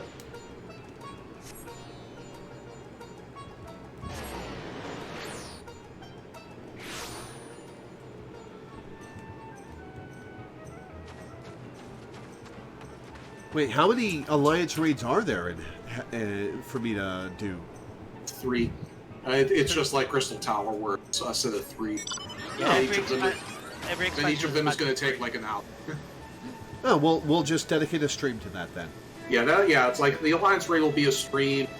The regular raid will probably be 2 streams, because that's 12 individual raid bosses with points in between them. And if we go into the raids with minimum, actually be a challenge, and we will actually probably spend some time attempting to beat those. So normal raids will be at least a couple of streams. Alliance raid will probably be 1 stream. The trial quest is also going to be probably 1 stream worth of content. And that is also required. Not literally required, but the fans will riot if we skip those. Yeah. Have you seen my little Robin? I was certain that I held him tightly as we fell into the water. So very, very tightly. Aw.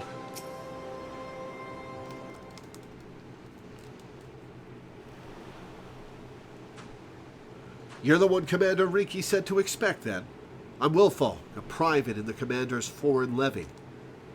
As you can see, there ain't much for me to coordinate. The fishbacks made a good mess of that ship. Seems barely a handful of the poor buggers what were sailing on it made it ashore alive. Where am I? Where is Robin? Where is my son? Now you just calm yourself down, good wife. We'll have your boy back in your arms before you can spit up another lungful of seawater. That's a hell of a promise to make to her, Wilfalk. The tide's been merciful to a fortunate few, like the good wife here, and carried them all the way to the beach. Bless you. Here, you'll be needing some of me medical supplies for the bleeding and the injured. Take a walk along the coast now, and help them as ain't beyond helping.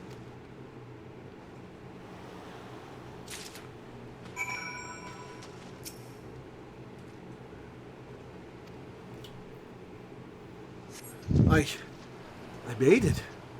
One moment we were sailing along, happy as you please. The next I was struggling to keep me head above the waves. Hearing this accent come out of a Lalafell is pretty weird. There's a lot of Lalafell in Inertia. It's where the plain folks are sort of dominant. Oh, me shoulder, it burns. Don't take me arm, I'm begging you.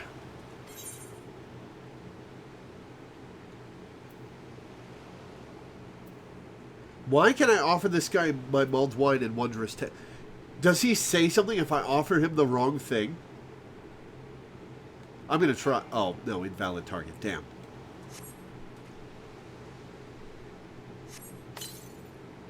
Oh, I can feel me fingers again. Those gutless fishbacks. They were over the rail and swinging before I could stammer out a prayer to the navigator.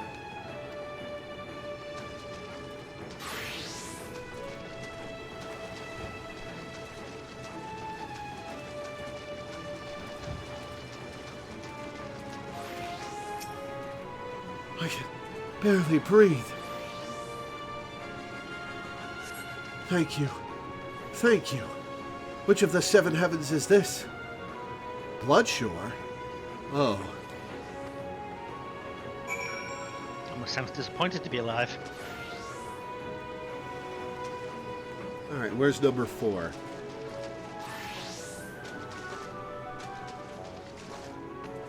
Ah, there you are. Zelda Brain activated again. I just tried to pick up the palm fruit. Ugh, a wave slammed me into the rocks. They cut me up some, I think. Is it bad? Nothing a little, goo juice won't fix.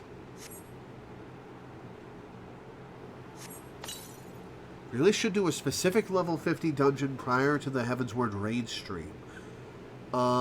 Is that one of the dungeons we haven't done yet in the Dungeons with Fans, Danny? Yes, I believe it's one of the Amdapor ones they're referring to. Oh, well, I guess we'll do a Dungeons with Fans somewhere in the middle of that. We got what? We got the notes. My thanks. I feel much stronger now. All I remember is an impact like bloody thunder and the deck lurching beneath my feet. Then they came aboard.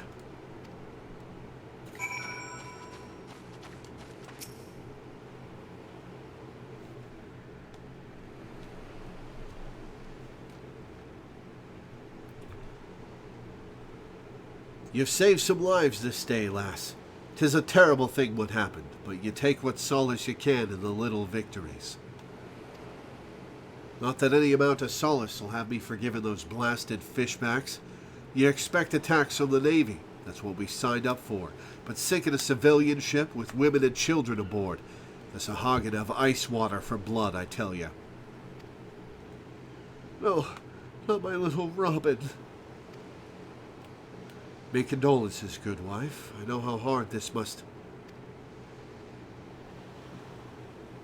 Leviathan scaly arse! Is it a Sahagin carrying the kid?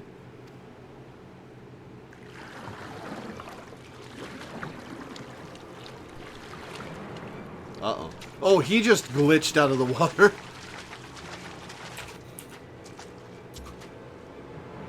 Sahagin, here?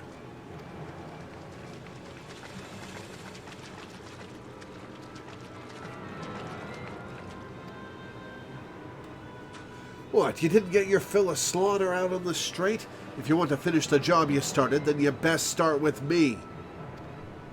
Brave man.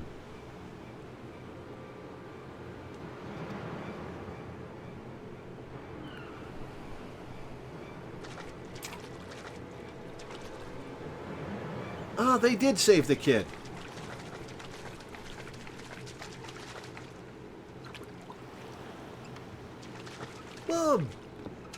He's having a good time, all right. Robin, my darling Robin. Oh, he had a great time with the Sahagin. Mom, there you are.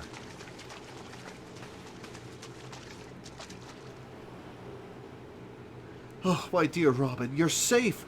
Thank the 12 above.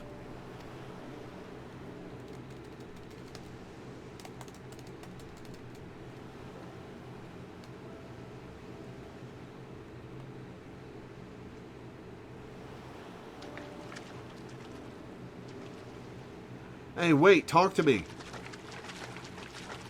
No, come back.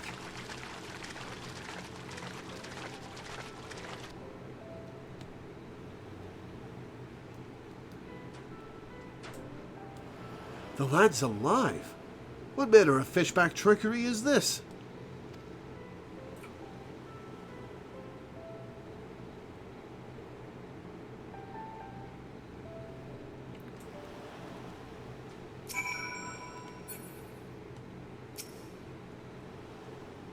My precious boy, I thought him lost to the sea. I shall praise the mercy of the navigator morn and eve for the rest of my days. Nope, Robin. I'm fine, if a bit wet. I thought I would sink right to the bottom of the sea, but then some nice fishmen came and saved me. They were not like the scary ones that came after our ships, but the stories say that all the fishmen are nasty. Isn't that odd? Might I ask you a favor? I found this necklace at the bottom of the little boat the nice fishmen used to carry me to the shore. I'm certain it must be one of theirs. I'd take it back to them myself, but I don't think my mum would like that. Could you maybe return it for me? Yeah, sure, kid. The last I saw, they were swimming towards western Lenosia. That must be where they live. I wonder if their houses are made of seaweed. Aw, cute kid. Okay. Aleport, I believe, is the closest destination. That would be correct.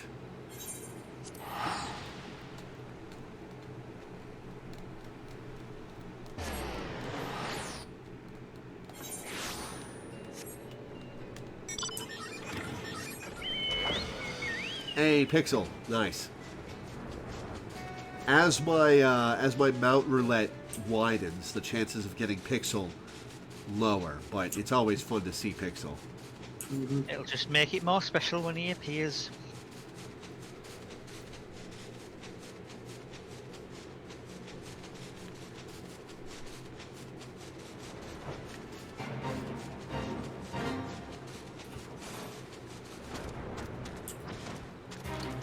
Looking foggy weather we got going. Yeah. What is the meaning of this trespass? I should skewer you where you stand, finless one.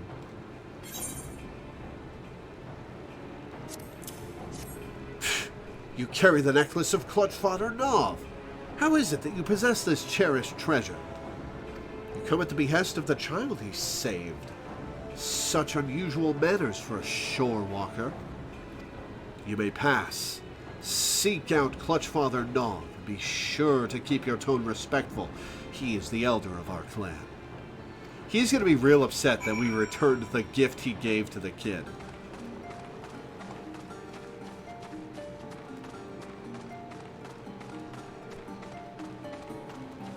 What is this sassy leading pose with their hands on their hips that all of these Sahagin are taking?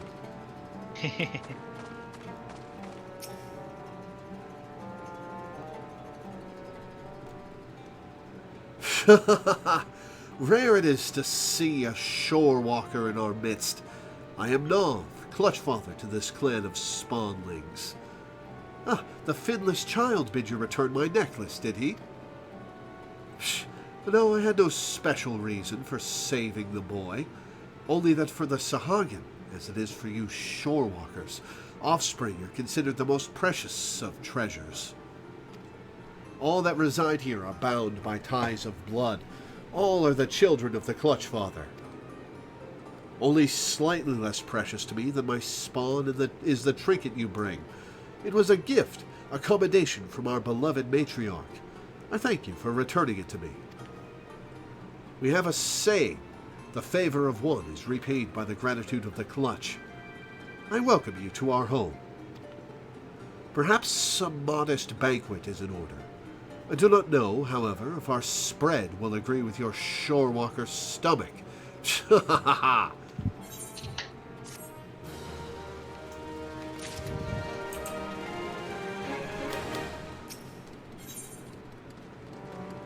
Up to rein in one of his spawnlings.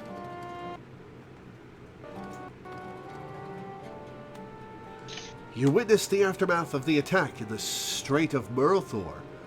Yes, it was indeed perpetrated by Sahagin. Why do they hiss the start of Sahagin sometimes but not always? The individuals responsible are called the Coral Tridents. They reside in the Sapsa spawning grounds and are known among our people as a volatile and fanatical faction. We had hoped to prevent them from ever reaching that vessel, but alas, the current was not in our favor. Foolishness. Their actions only invite further violence through retaliation. And what of Nov and his Clutch, you ask? We live apart from the spawning grounds and pursue a separate agenda. I do not claim to understand the structure of your civilization, but for us Sahagin, each clan of Clutchmates is led by a single Clutch father. The Indigo Matriarch, what you might call our queen, bestows each clutch of her eggs upon only the bravest and most seasoned warriors. It is then a Clutch father's duty to raise and instruct his charges in the ways of our people. But for this cycle to continue, the matriarch must have a secure environment in which to bear her offspring. That is why we chose to make this land our home. It is unfortunate, then, that the Sapsta spawning grounds have become the locus of such conflict. If only more shorewalkers were like you and spent a moment to understand our situation. Clutchfather, I need your counsel. What have I taught you, Sue? A Sahagin does not flail and splash about so. He rolls with the waves and rides the currents. Forgive me, Clutchfather, It is Pew, our sixth youngest brother. What of him? He has left the nursery without permission. He spoke of talking shents into the Coral Tridents. I think that's why they only do the is sometimes, because it would get if it was every single time. Every single time. Oh, no, I get that they wouldn't do every S, but they should be consistent with it every time they say Sahagin. His brain is as soft as his spawning scales, and this at the time where I cannot afford to take my eyes off the rest of the Clutch. Though our stance towards each other is not yet clear, Shorewalker, I would ask a boon of you. Save my foolish son. So here will have more to say on this subject, I am sure.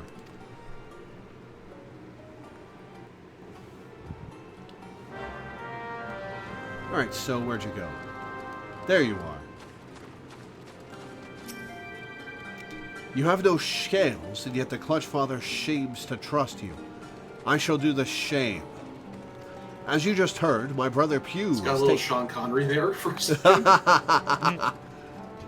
My brother Pew has taken it upon himself to educate the Coral Tridents. He is one of our more impetuous spawn brothers, and yet young. He does not realize the peril he puts himself in. The Tridents will not listen to Pew's reasoning. They will laugh as they impale him on their spears. Please bring Pew back safely to the nursery. By now, he must be some distance along the land base, closer to North Tidegate. Alright, let's go save the kid.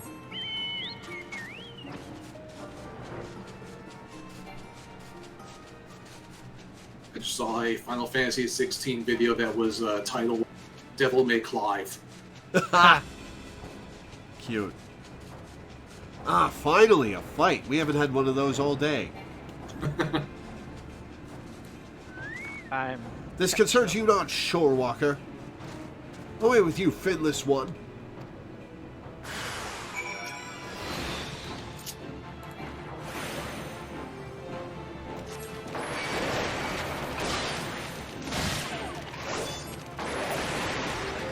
Two shot, nice.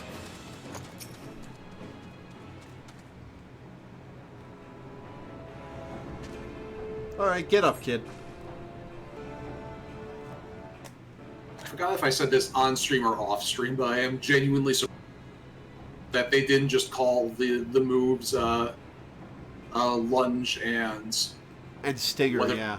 And yeah, it's like lunge should have been called Stinger, and they should have called the other Helm Splitter, because everyone already called, like, even in non Devil May Cry games, already called lunge attack the Stinger, and they literally have the Devil May Cry guy doing that for FF16, so just call it the Stinger. Everyone was already calling it the Stinger, just call it the Stinger. Yeah. Honestly, I just keep thinking, I just keep wanting to call it Stiletto. Is that the Bayonetta version? That's the Bayonetta version, yeah. Rescued by a Shorewalker. What am I to tell Clutch Father Nov? Spawn Brother So bid you come to my aid? I do not understand these Coral Trident warriors. I scarce opened my maw before they proceeded to beat me bloody. The Clutch Father always says that the currents of discussion carry us to enlightenment, but it seems the words of a spawnling count for little and less. I simply wanted to put into practice what my clutchmates and I had been taught. Now I surely face a punishment in addition to my beating. Poor kid. Like, I get the impulse, but you gotta pick your battles, man.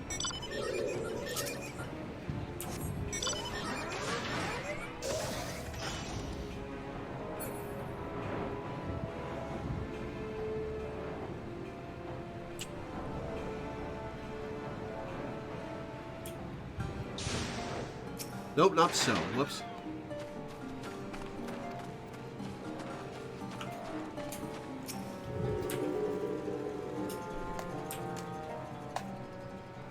Welcome back, Shorewalker. You were kind to endanger yourself. No, there was no danger to me, Nov. Though you owe us no such loyalty. Pew will be appropriately disciplined for his reckless actions. Now, more than ever, the Sahagin must act with caution and wisdom. Many of our people reside peacefully within our city in the Indigo Deep, but our civilization faces a steady and treacherous decline.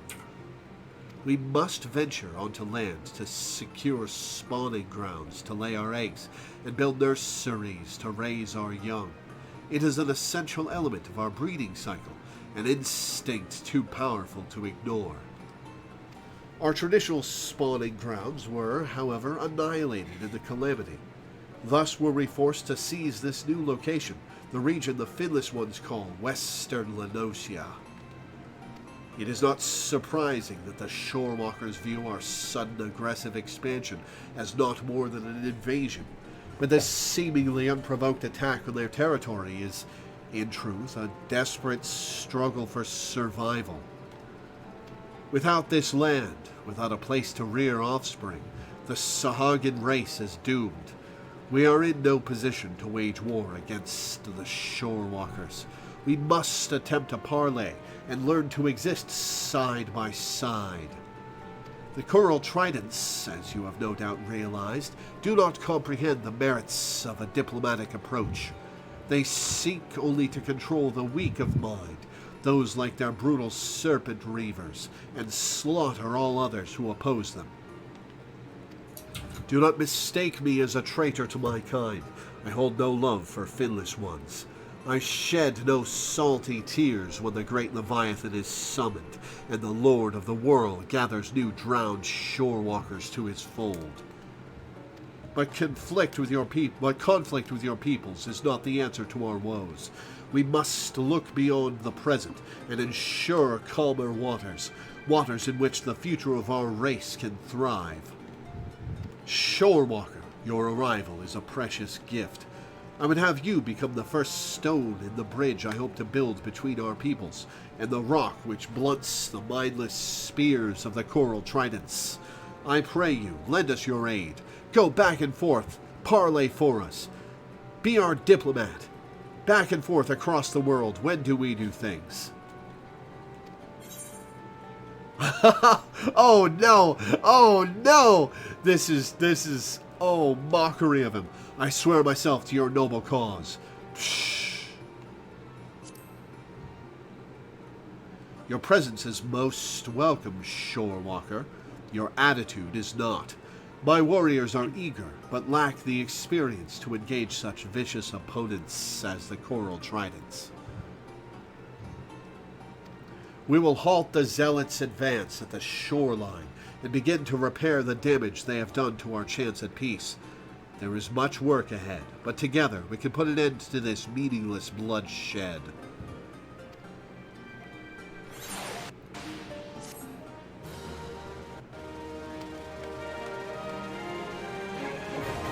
Tribal quests unlocked. Cool. Killing me softly? Come on. Come on. No. No. Oh. Oh, that one's painful. I love it. Okay, well, we've been going for 4 hours. Yep. And I think that's where we're going to stop for the day. We've got all the ARR beast tribes unlocked, finally. Yep. I will, at some point, work the beast tribe quests into my daily rotation, but currently I'm doing an hour and a half of leveling every morning, and then a stream of, then I live blog, and then a stream of 4 to 6 hours, and I kind of want my evenings to myself, so I don't know when I'm going to get to the beast tribe quests, but I will try to work them into my rotation. But that'll be it for today. I'll read my schedule off and get off. Before I do that, I would like to plug my Patreon, which you can find either in the description of the YouTube video or with the ! Patreon command in Twitch chat. I make my living off of Patreon, and I make enough to pay my rent and my bills. I make about $1,000 a month, but that's my only income. And I haven't been able to put together an emergency fund for a very long time. Stuff for medical emergencies, stuff for if I need to replace things that break. You know the drill. And I'd really like to be able to do that. I'd like to have a lot more money, but I'd really like to be able to at least put together an emergency fund. So if you could go to my Patreon and pledge $1 a month or $1 per stream or anything in between, pledge a bunch per stream if you really want to change my life, I would greatly appreciate it. I'm grateful to every one of my patrons because you make it so I can do this strange, silly job for a living. I make my living off of Patreon, both on my blog and my streams, and that you guys are why I can make this my career and create the content that you enjoy. So for everyone who pledges, I am immensely grateful. There is also a slot open right now where you can pick a game for me to play once a month. So snag that if you can before it goes away, and talk to me over Discord about what you want me to play. We'll iron it out. As for my schedule, it's a very simple schedule this time. Tomorrow through Friday are going to be Final Fantasy XVI. I'm finally starting that game. I gave it a week and a couple of days for people to be able to play it ahead of me. So we're finally starting Final Fantasy XVI. So tune into that, and then next Saturday will of course be Final Fantasy XIV. So tune in for that as well. So thank you guys for tuning in. Thanks for hanging out. Thanks for watching, and I will see you next time. Ciao for now.